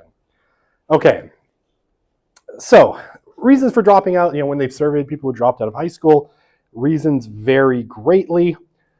Generally speaking, they're economic, right? It's that they needed the money and going to school was in the way of them earning funds. Sometimes, it is problems with attendance and school staff. The attendance was probably to work, right? They have some kind of part-time job, and the attendance problems that come from that job led them to, have trouble with school officials. But often, right, these are also people who are coming from, that portion of the population that has the most trouble with authority, right, and the least pro-social attachment. So they have trouble forming bonds with people in schools, and school staff react poorly to them, and then, you know, they feel like they have no choice because they feel like the institution is kind of against them. If you are part of a subculture, right, and this is traditionally, right, this was subcultures like the goth subculture had a really high dropout rate. Maybe furries now, I don't know. I have no idea. Maybe the furry subculture has a really high dropout rate. I actually don't know. But the furries are my favorite example for no reason I can think of. First, I started using them as an example in Intro to Social Methods, just as random, like, how would you study furries? And they've become my favorite people. I've never met one, but they're my favorite people. Okay, yeah. So when we talk about what was the experience of people who dropped out of school, short term, most of them are pretty happy with the choice because they get to make money, right? All the negative things about school, right? The teachers, their conflicts with the schools, all disappear. But long term, and you know, they'll be in a situation where they're making more money than their peers if they're working, right? So their peers who are still in school and can't work. Long term, however, you know, they tend to regret it because not graduating from high school greatly limits your economic opportunities long term, right? You're talking about probably in Canada topping out at a salary without a high school diploma of something like $33,000 a year, roughly speaking, which is, you can imagine, not a lot of money, right? This is retail. This is maybe beauty services, right? Hairdressing, you know, nails, these sorts of things. Not really great wages for the most part. Okay, so because we are in the post-industrial era, right? The era where, you know, we are in the post-industrial economy, the knowledge economy, the service economy. Increasingly, more and more people are being pushed in the direction of post-secondary education in our societies, right? So there's increasing demand within our society, and a greater proportion of millennials and Gen Z, you know, have or will have university or college degrees. Now, the other thing that's happening too, and this is, you know, you've probably heard about international students coming to Canada in great numbers. One of the things that's going on there is that as countries like China, India, South Korea, and many others, right, have developed, they've developed a middle class, and they're trying to develop, you know, their own post-industrial knowledge-based economies. This requires a lot of education. In most of those places, there aren't enough university spaces for all of the people who want to go to university. And the best universities in the world, for the most part, are still in the West, right? So there's increasing competition from, you know, the developing world or, you know, outside of the West for people to attend Western universities, which is why, you know, universities like the U of A and U of C, and I mean, in some cases, even worse, what's the one in Thunder Bay? I can't remember. You know, have really large populations of international students.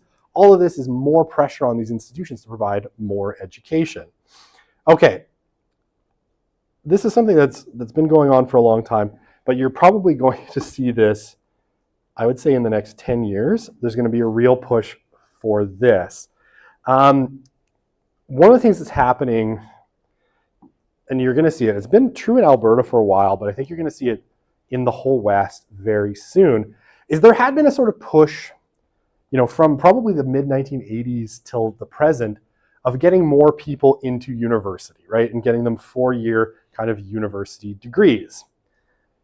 However, not all of this has been for the good, because one of the things that's happened is it's meant the training of fewer skilled workers, you know, in vocations, right? So things like plumbing, construction, manufacturing, you know, all of these things that actually make stuff. A lot of it was outsourced, and more people were pushed into university programs, thinking that the knowledge economy was going to be where it was at. However, one thing that's happening is as our boomers retire,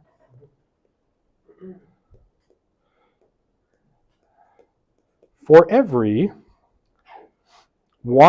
So this is in plumbing. I know this because my friend's a plumber, and we were talking about this, and he was talking to people at NATE.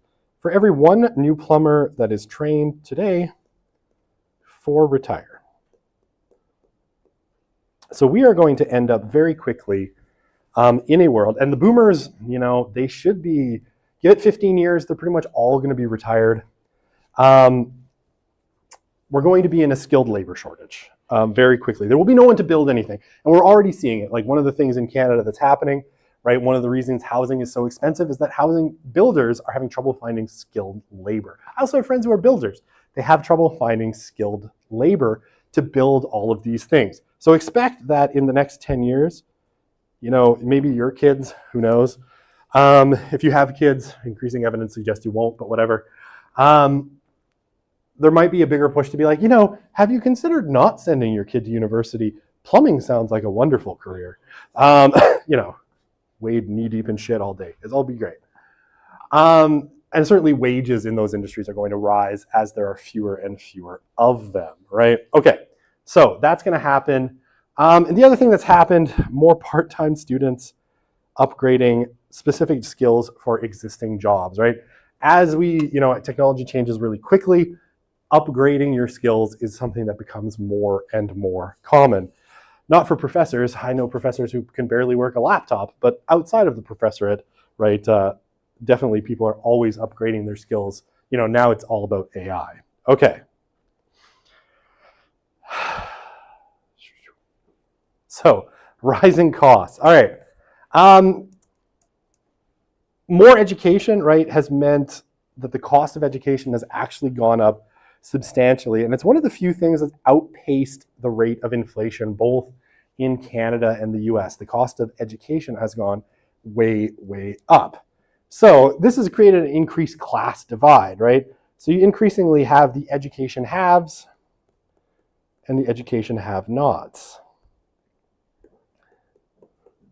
Because, I don't know why I felt the need to write all that.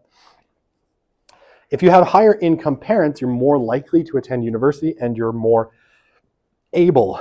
And some of the social mechanisms to mitigate this, like the student loan system, haven't necessarily kept up. All right, so in Canada, your average debt load coming out of university is about $20,000. 13 for a 4-year bachelor's degree, about 13,000 if you went to a college, like a community college of some kind. Which we see much more of in, say, Ontario and Quebec. All right, in the US, even more, right? And depends on where you go. The US is really weird. It has all sorts of parallel systems. If you go to a local community college, like the CUNY system or the City University of New York, right, or SUNY State University of New York, you're looking at average tuitions about, and this is 2021 numbers, a little under $4,000. If you go for a state college in a state where you live, about $26,000 a year. A state college for a state you don't live in, almost $45,000. If you go to a private nonprofit college, like my buddies at University of Notre Dame, right? So a lot of religious colleges. So Notre Dame, Baylor, I'm trying to think, I don't know, Brigham Young falls in, BYU, the Mormon school, right? These would all be nonprofit colleges. You're looking at, somewhere around about $55,000 a year in just tuition. That does not include your living costs. And if you go to an Ivy or a near Ivy, you're looking at almost $65,000 a year. So now why does this matter? And why would anyone choose to go to an Ivy League school when that's the cost? Because, it's all prestige, right? If you go to Harvard, okay, how can you tell if someone went to Harvard? You don't need, yeah, that's right. You don't need to, they tell you, right? By the way, someone at a meeting I was at recently referred to University of Toronto as the Harvard of Canada. I told them to shut the fuck up. Like, no, it's really not. Anyway, that's neither here nor there. My bitterness with someone saying University of Toronto is the Harvard of Canada comes from, I have a good friend, And for some, I don't know why, but he works into almost every conversation. You know, when I was doing my history degree at the University of Toronto, I'm like, Sean, shut the fuck up. Like it's just U of T. It's no big deal. Okay. What this means, though, is that young people increasingly, and you hear this in the States, and this is why there's been this push for debt, college debt relief, is that many young people start their working lives with large debt loads that they're going to be paying off for decades, right? So, this, again, the argument here has been that, the reason that things like, the total fertility rate is dropping, right? Why people are having fewer children. Well, they don't feel like they can have children until they're on, kind of got on their own 2 feet, and they're being held back from that by college debt, right? They can't get a house because they have all this college debt. They can't move out of their parents' house. So, college debt has come to be seen as, this thing that delays people's entry into adulthood. Okay. So I'll tell you this. This is really weird. So Canada and the US are a little bit different. In the US, how long do you think it takes before you can discharge your student debt in bankruptcy? So in Canada, it's 7 years. But how long do you think in the US? Never. You can never. You could declare bankruptcy 62 times in the US, and you would still owe your college loans. So US, it's not dischargeable. And this is a deal that the federal government made with the banks that offer student loans to say, we are giving what we see as these very risky loans to people because there's no collateral, right? And that's the thing. You take out a student loan, there's no collateral. Like, it's not like, I buy a house. Okay, if I don't pay my mortgage, the bank comes and takes the house and it's worth something. You are the product of education, and the bank can't seize you because that's slavery. They can't sell you for obvious reasons. So, it's a high-risk loan from a bank's perspective. So the deal that was negotiated in the US by the banks with the federal government is that we will offer these student loans as long as they are non-dischargeable in bankruptcy, so you can never get rid of them, which is a dirty deal, honestly. Serves the banks really well. In Canada, basically, student debt is dischargeable in bankruptcy only after 7 years following the last year in which the person attended any type of schooling. So this is the weird way that this is worded in the legislation. It's not entirely clear whether this means like, okay, I did my undergraduate degree, which I finished in 2024. So 7 years from now, I can declare bankruptcy and get rid of my student debt.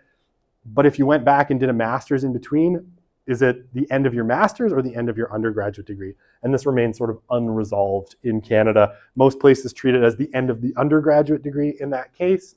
But there's some case to be made that the banks could say, actually, no, you did a master's, so now any student loans you have are not dischargeable for 7 years after the end of that last degree. In the 1990s, so the federal government used to loan the money directly to people, and after the 1990s, they turned it over, and this was in the Chrétien era, when the government was trying to shrink, they turned it over to the 5 big banks, which are Royal Bank, TD, Bank of Nova Scotia, Bank of Montreal, and the one I always forget, the Canadian International Bank of Commerce, or CIBC. And they are nasty and mean, and they use really aggressive means to get their money. So they will send you to collections and all of that fun stuff, phone you at 3 a.m. and that stuff, and go to maybe seize any assets you have. Okay. So why is this especially problematic? It's a long time. 7 years after you incur debt is a long, long time to be paying in Canada or in the US. Never. And it also means, it's also tough because, and this is where you get a lot of advocacy for free tuition. Who wants free tuition? Yeah, too bad. If it was up to me, I'd do it, but tuition? No, unfortunately, it will never happen. But, right, when you need university to get a good job, and that's increasingly the argument, right, in that knowledge-based economy, you're going to need a post-secondary degree. or increasingly, it's just the base credential that people will look at, right? And I'll tell you, like the first job or I guess the second job I had out of university was a nothing job in the service industry. And I don't want to spoil where it was because it's a great story. Traumatic, but great. It was absolutely a nothing job in the service industry. And one of the qualifications they looked for was a 4-year university degree. And I still don't know, because I'm pretty sure a chimpanzee could have done the job with enough training. And yet, so university increasingly is not just necessary, but is the base credential, right? And increasingly, it is what the high school diploma was for the baby boomers, right? Okay, you have your high school diploma, you're good, you can get into the job market. Increasingly, it's some kind of post-secondary. Okay, so this is the US, right? Cost grants and loans for US undergraduates. And you see that, in terms of grants and loans, they've grown at a much slower rate than the overall cost of education. So, good times. I told you I could do education fast. I'm almost done. All right. Cough, cough. Academic attainment and eventual employment are really strongly tied to family background. And this is what's referred to often, I won't write it down, I'll just say it, is the intergenerational transfer of advantage, right? So every additional year of school your parents have means a 5% greater likelihood of your children attending and graduating from university. Oh, I spent too long in university, so my children will 100% graduate from university, sadly. Yeah, okay, why? So why does this happen? And why do we see intergenerational transfer of advantage? So parents with more education, and especially those that end up doing well, right? They do well financially, they get a nice house. I don't know what that is. I'm going to scroll that out. It's a terrible house, right? I'm very bad at drawing. They get a nice house, right? They have a nice lifestyle. They're likely to associate that with education and therefore push their own kids to acquire education, right? Now, people who are, say, working class or poor and didn't have that education, they don't associate success necessarily with education, are less likely to push, and they're less likely to know how to navigate educational systems, right? They often lack the cultural capital to help their kids navigate that system as well. Okay. Yeah, children from high income matters a lot, right? The wealthier you are, the better you and your kids do. Children from higher income backgrounds have better literacy rates. They have more engaged parents. Upper income parents have more social capital, right? They have better connections with people that can help their kids, right? They know friends whose friends have, are building developers or engineers that can help, right? That can make connections for you. And yeah, upper income parents, and this is an argument that's made particularly by Malcolm Gladwell in his book, The Outliers, that upper income parents tend to teach their kids to interact with the world in a different way. They give their kids, in a lot of cases, more agency in certain things, not roaming around the neighborhood, but in, say, teaching them how to talk to their doctor, their soccer coach, advocate for themselves, and all these sorts of things. They build up cultural capital in their kids, right? So upper income parents tend to foster cultural capital, which is super important. Oops, cultural. I'm rushing. Cultural capital, right? Upper income parents tend to foster cultural capital. The other thing they foster, and again, this is also the argument that Gladwell makes in The Outliers, is that upper income parents foster the qualities and interests of their kids, right? So that whatever their kid is interested in, they will put them in lessons, right? They will buy them the things they need to do it. And the example he uses is Bill Gates, right? Bill Gates, who was in a high school in Seattle in the 1960s when computers were still relatively expensive. And what happened at Bill Gates' high school, according to Gladwell, is the parent council decided to raise money to buy computers. And then Bill Gates, from the time he was like 14, started computer programming, so that by the time the computer revolution rolled around in the 1980s, he was already extremely adept at it and had already, he was ahead in terms of practice. This is sometimes referred to as the 10,000 hours rule, and a lot of people have disputed the actual number. But Gladwell's point isn't necessarily about 10,000 hours. It's more, upper income parents, regardless of the IQ of their kids, because if you look at it, I actually don't think Bill Gates is that smart. Like smart, but not like, genius level IQ or anything. I almost tripped on a chair. My genius level IQ is also not there. But he had a lot of opportunities. His parents fostered his qualities, and so he was already ahead of the game in the competition of life when, the computer industry bloomed. And that's what upper income parents do. They give their kids a leg up. Okay. So credentialism. Oh, credentialism. All right, so credentialism. What is credentialism? So increasingly, this is the trend where education is increasingly, and especially upper education, right, post-secondary school, is increasingly seen more as that base credential, right? It almost doesn't matter what you take that degree in, just having that 4-year degree is equal, 4-year degree is equal today to what the high school diploma was in the 1950s, 60s, 70s, and even in the 80s, right? It's just the base you need to get into the economy. So this was something that I know a lot of my peers were joking around about when I was doing my MA. It was, and this is what people said, the master's is the new bachelor's degree, right? The thing that is going to get you that great job, that one that pays really well with a lot of upward mobility, is a master's degree, where it used to be that 4-year undergrad, right? The undergrad used to be the one that was highly upwardly mobile. But as more people have gotten one, right, it's come to be treated just as a base credential, and now you need a master's or a PhD or something above the bachelor's degree for that really upward mobility. I'm sorry, I'm telling you all that you're wasting your time. I'm a terrible person. Okay, I don't want to get into the gender stuff. That's the last stuff. Okay, so the other thing that we should talk about very quickly, you've all heard about inflation. So educational inflation. So you know what inflation is, right? As more money goes into the economy, money is worth less. You create more money, that money is worth less, and so your money can buy less and less. Educational inflation is kind of the same thing, and as more people have gone and gotten that college degree, that 4-year degree, the value of it has gone down because there's more of them floating around. And I'll put it to you this way.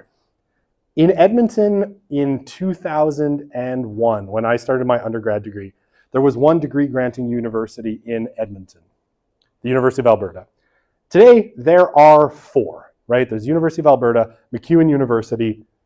You'll always be Grant MacEwan Community College in my heart. Sorry, I'm teasing. The King's University, which is built in an old hotel. And I've taught there, and I didn't like it. And Concordia University of Edmonton, which used to be a Lutheran seminary, which I have nothing to say about it because I've never been there.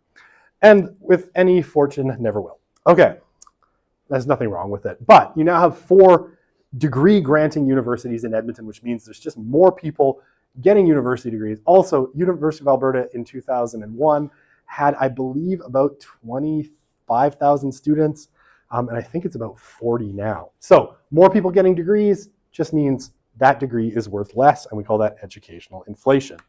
I know, I'm fighting time a little bit, but I'm almost done. All right, gender. How does gender affect education? Well, the argument from feminists has been that early sex socialization, right? So the stuff we were talking about a few minutes ago, affects women's career choices.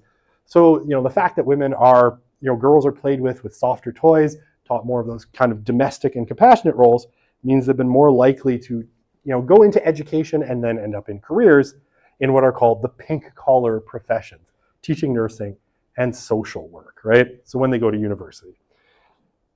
Somewhat viewed, especially, teaching, is typically viewed as a career that's well suited to, women, because it allows them, a lot of flexibility, good benefits. They don't work in the evenings, although teachers actually do work a lot in the evenings, and they have summers off. So it's flexible with the goals of getting married and having, a family, and especially having kids. Okay.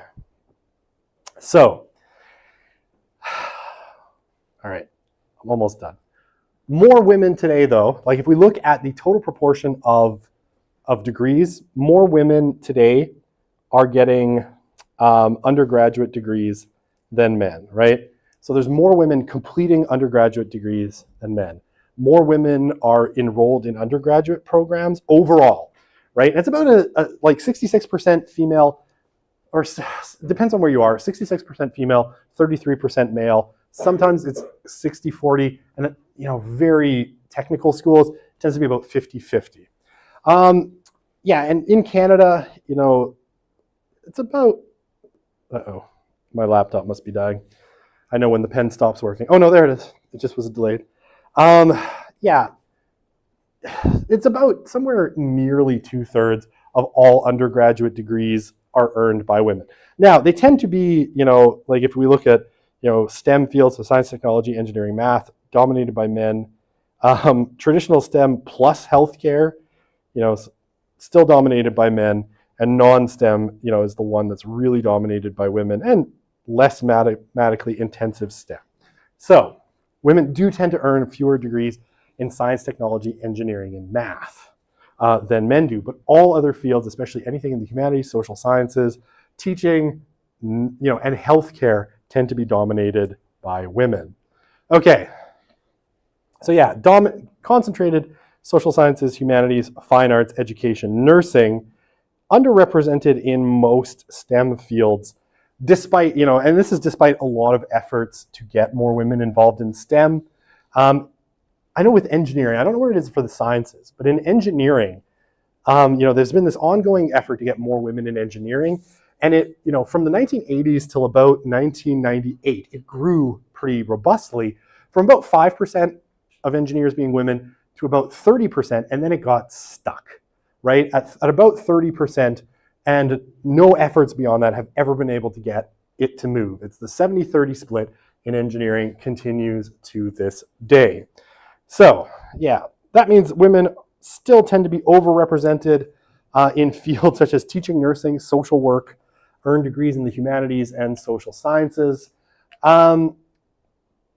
Yeah, but so one of the complaints here has been that that means women on the whole will earn less than men because the STEM fields are more scalable and the salaries tend to be higher. Whereas teaching, nursing, social work, they're non-scalable industries, right? You can only treat so many patients, you can only teach so many students, although every year I attempt to break that particular mold. Because they're non-scalable, right, those salaries tend to be kind of stuck. And a lot of them are salaries that are negotiated with the government, teaching and nursing in particular.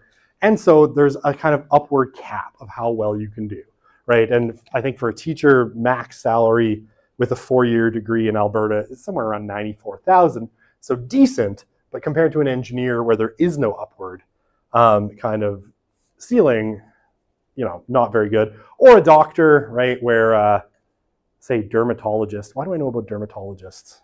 Right, my friend owns a dermatology clinic. Somewhere between $1.5 to $2 million a year on average. So differences. Okay, so physicians. Let's talk about physicians. As of 2022, the percentage of female physicians in the workforce continued to rise. Some of the key statistics in family medicine, right? So general medicine, it's almost 50-50, right? About half of physicians in family medicine are female. However, when we talk about specialists, right, so surgeons and other specialties, it's about a 60-40 split. So women who go into medicine, the proportion's increasing, but more of them forgo the extra training to go from a general practitioner to a specialist, right? More of them stay kind of at that base. Okay, about 54%, so a little bit more than half of physicians under 40 in Canada are female, suggesting that the proportion is rising over time. And as we get into younger cohorts, that proportion will probably continue to rise. And yeah, looking ahead, it's projected that by 2030, so only a few years' time, female physicians will be half of all the physicians in Canada. All right, and law school, because half of you are going to try to get in, let's lay it down. as of 2017, women are about half of law school graduates and are about half of the current enrolled law school students. But as of last year, 27% of law firm partners were women compared to 20% in 2013. Oops, I jumped forward. So it's improving, but still 3/4 of partners in law firms, and that's where the real money is in a lot of ways, are male. Okay. How am I doing for time? Oh, so terrible. No, I'm doing great. Because I got 2 more slides. Boys. Boys, increasingly, we're seeing tend to perform worse in school. And that has, and some of this is blamed increasingly on video games. But there's lots of kind of reasons for this. And it's actually a pretty open debate, I think. We'll talk about it a little bit at the end of the term. The achievement gap between young males and young females is growing. And there's some interesting theories. And Jonathan Haidt has some in The Anxious Generation that I think are worth listening to, and we will at the end of the course. Okay, so increasingly, right, there's this kind of discourse that boys are being left behind, despite the fact that men still economically outperform women on the whole, though this is only a segment of men, right? It's only the highest performing men kind of drag men as an average up. So that, doctors, lawyers, engineers tend to drag men's incomes up. But if you controlled out the top 10% of men and the top 10% of women would be outperforming men economically by a fair margin. Okay. So overall, boys, like young men, seem to be tuning out of education in some numbers. Okay. Overall, college enrollment among young Americans has been gradually declining over the past decade. Part of that is as we go into Gen Z is a really small cohort compared to millennials. We're very big. So there's fewer Gen Z than there were millennials at the same point, which means, one of the reasons that universities are pulling in a lot of international students is also to kind of keep their student numbers up, because there's just not enough young people as part of our society to drive university enrollment. Okay, so in 2022, total number of 18 to 24-year-olds enrolled in college was down approximately 1.2 from its peak, roughly a decade earlier. Most of this decline was due to fewer young men, about 1 million fewer. So out of that 1.2 million, 1 million of those were young men not attending college, right? Not going to university. So as a result, young men are now 44% of young college students, down from 47% in 2011. So, this poses all sorts of weird problems, and I know I've got 12 minutes left, and that should be enough to look at some practice questions. All sorts of interesting problems. For one, this suggests that men are going to economically underperform for decades going forward, right? Because if you need the college degree to succeed, well, they're not getting it, so economically they're going to be behind the 8 ball for a long time. It also poses some really, really, really, this is kind of an odd thing to say, but one of the kind of latent functions of university education was as a mating market, right? Where young men and women meet, couple together, and either get married or don't get married, but go on to form families. And if, this proportion sinks already, right, you're talking about, 4 men for every 6 women, roughly, which means that you've got a lot of, upwardly mobile young women who are going to have trouble finding upwardly mobile young men. And one of the things that we know is that women on the whole tend to be hypergamous, right? They either marry at the same social class as they are, or they marry up in social class. As women are more upwardly mobile than men, it's going to be hard for women to marry. Something exploded. No, everything's fine. Oh, hang on. I have less than 5 minutes. Okay, I now have more than 5 minutes. We're good. Right, just as an example, right, as women become more upwardly mobile than men, it may be really difficult for women who want to have a romantic partner to find someone who is in the same socioeconomic class as they are. And so we'll talk, we talk about sex and intimacy, we'll talk about the great sex recession. This may very well be playing into one of the reasons why young people are having a lot less sex, getting married less, and all of that fun stuff. Haha, I did it. I'm not a failure. My sister was wrong. Okay. I know, sorry, education was fast, but I got through it. I promised I would. All right, before you leave, I promised I would go over some practice questions. And if you give me like 30 seconds to pull it up, I will pull up eClass and we can kind of look through this in our last 10 minutes. It may not even take that long. And I will give you some tips on how to answer some of these questions, and you'll just kind of see the style of the question. And you can see the chaotic number of courses I've taught in the last few years. Okay, I was going to open midterm 1 and just show you all the questions. That sounds great. Terrible idea. Okay, so all right, 12 of you have attempted it. Good job. Okay.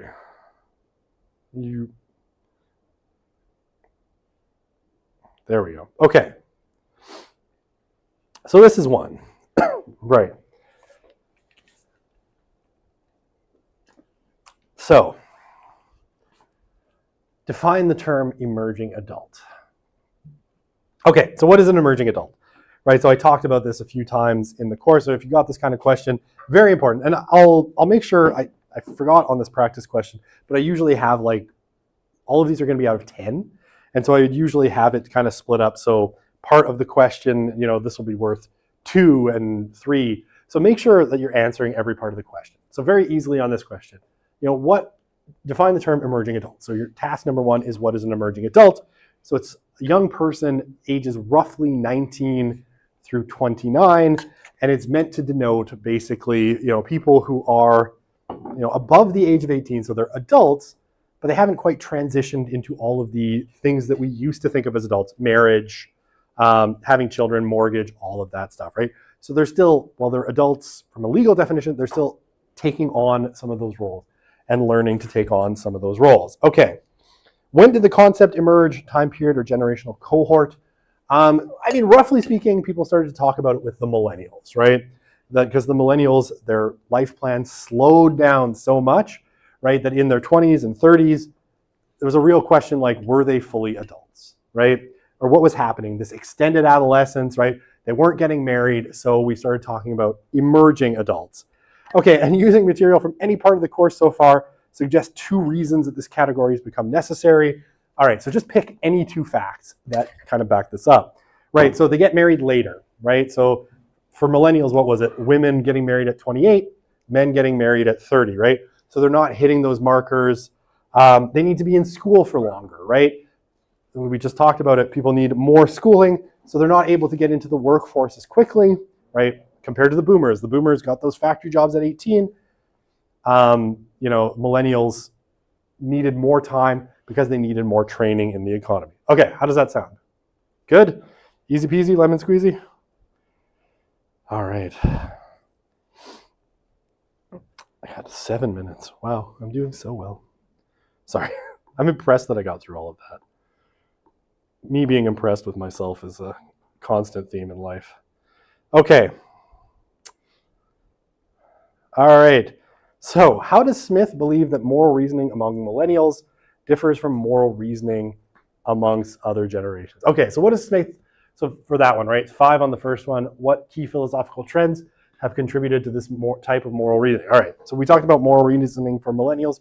What are they, right? I said they are moral consequentialists, right? So basically, millennials were more likely to think about the moral, like less be virtue ethicists or less have a fixed moral code, and we're more likely to think, of morality in terms of its effects, right? Does it harm someone? If it doesn't harm someone, is it wrong to do, right? So that's, the first thing, right? They're moral consequentialists, primarily. What key philosophical trends, right? So I talked about postmodernism especially, right? Postmodernism playing a big role in the moral reasoning of millennials, even though they're not really aware of it. So that would be the answer to that question. So pretty simple, right? You can go into it like, oh, they've not read Foucault and Derrida, but they've all absorbed postmodernism deeply. Okay, does that make sense? All right, do you want to see another one? Okay.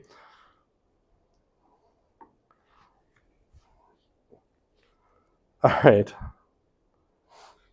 Oh, history question. According to Postman, what role did the invention of the printing press there's a missing word, play in the development of our modern idea of childhood and youth? Briefly describe the historical process that led to our modern idea. Right, okay. It's actually not that hard. It looks imposing, but it's actually not that difficult a question.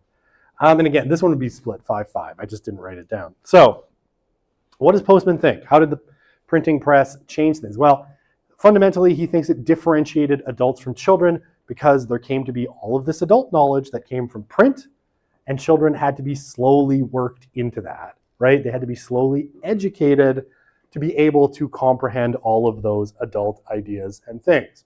So, I just realized people on the live stream cannot see what I'm doing. To heck with them. They'll hear it and it'll be beautiful. And they can go and find the questions in the practice exam and do it. Okay, I forgot to sync the video. Okay, so briefly describe the historical process that led to our modern idea of childhood and youth. Right, so you go from an oral culture in 1440, and then gradually, as print becomes more and more important, education becomes more important. As education becomes more important, we create institutions for it, called schools, where we put kids. As we put kids in them, we discover qualities that kids have, and we start grouping them by age, and then, and so on and so forth, right? Until we get to kind of the modern idea of childhood. So, all right, does that make sense? Okay, yes, everyone, good? I know I'm going fast, I'm really sorry. Oh, I only have 4 practice questions. I thought I had 5. Okay. Oh, this is a good one. The washing machine, right? What technology or technologies were most critical to the changing roles of women in the 60s? All right, so you're going to want to think of 2, right? Definitely 2 here that you want to make sure if you got a question like this, you got your birth control pill, because that does, I know I said the birth control pill isn't as important as the washing machine. It's still important, right? The birth control pill or contraception and labor-saving devices, amongst which are the washing machine, the dishwasher, the vacuum cleaner, and the microwave, right? All of those would be good. But if you had to pick 2, pick the dishwasher and the washing machine. Why? Okay, why? Okay, why? So obviously, the birth control pill, it allowed women to control their fertility, allowed them to have fewer children, allowed them to time the birth of their children, allowed them to take more sexual risks and change their relationship to sexuality in major ways. And then the labor-saving devices, I know I talked to Death about this, and you're probably sick of hearing me say it, right? It freed up all of that labor that went into social reproduction that was mostly done by women. So being freed from, scrubbing the laundry for 6 hours a day, women were then able to take that 6 hours a day and go into the workforce and earn a wage, which transformed their lives in major ways, amongst other things, gave them more income, gave them more independence, freed them from, being completely dependent on their husbands, and all of this fun kind of stuff. All right, so that, again, 5 and 5 split. Does that all make sense? So like I said, there's going to be questions that are like, hey, find a fact to support your thing. This is a why question, so you have to, identify the thing and explain. Make sure you're answering every part of the question. Just to sum up again, right? We're going to start class on Wednesday at 2:40. You can come in and write the exam from 1 till 2:30 in here if you want, and I will be here to answer any questions people have. You have a question? Yes? Is there a minimum or maximum word count? There is not. And the only reason I say that is because if I put a minimum or maximum word count, if you've crafted a beautiful 400-word answer, but I said 500 words, you're going to write me 100 words of absolute nonsense. And it's spring. I don't want to read 100 nonsense words. So it's like whenever you're done, right? Like whatever you think is necessary. If it's 1,000 words, great. If it's 300 words, even better, because I got to mark all of these. So yeah, that's a good question. Yeah, please. Should I put citation Nah. No. We won't bother with citations. It's like a timed exam, so just get the information down as fast as you can, and don't worry about proper citation because I'm not. So yeah. All right. Oh yeah, please. Sorry, in the back. cautiously. The one thing that happens with point form is people don't put enough information. So I am fine with point form, and in some ways I love it because it's super easy to mark. Just make sure you're putting enough detail. Because the one thing that's happened to me with people with point form is sometimes they don't put enough detail and you lose marks because you didn't put enough detail. So don't do that. But if you want to do point form and you're putting enough detail, perfect. All right. Any other questions? Haha, it's 3:50 exactly. I've succeeded. I am so good at my job. Thank you. Or I rushed through a bunch of stuff. I don't know. One or the other.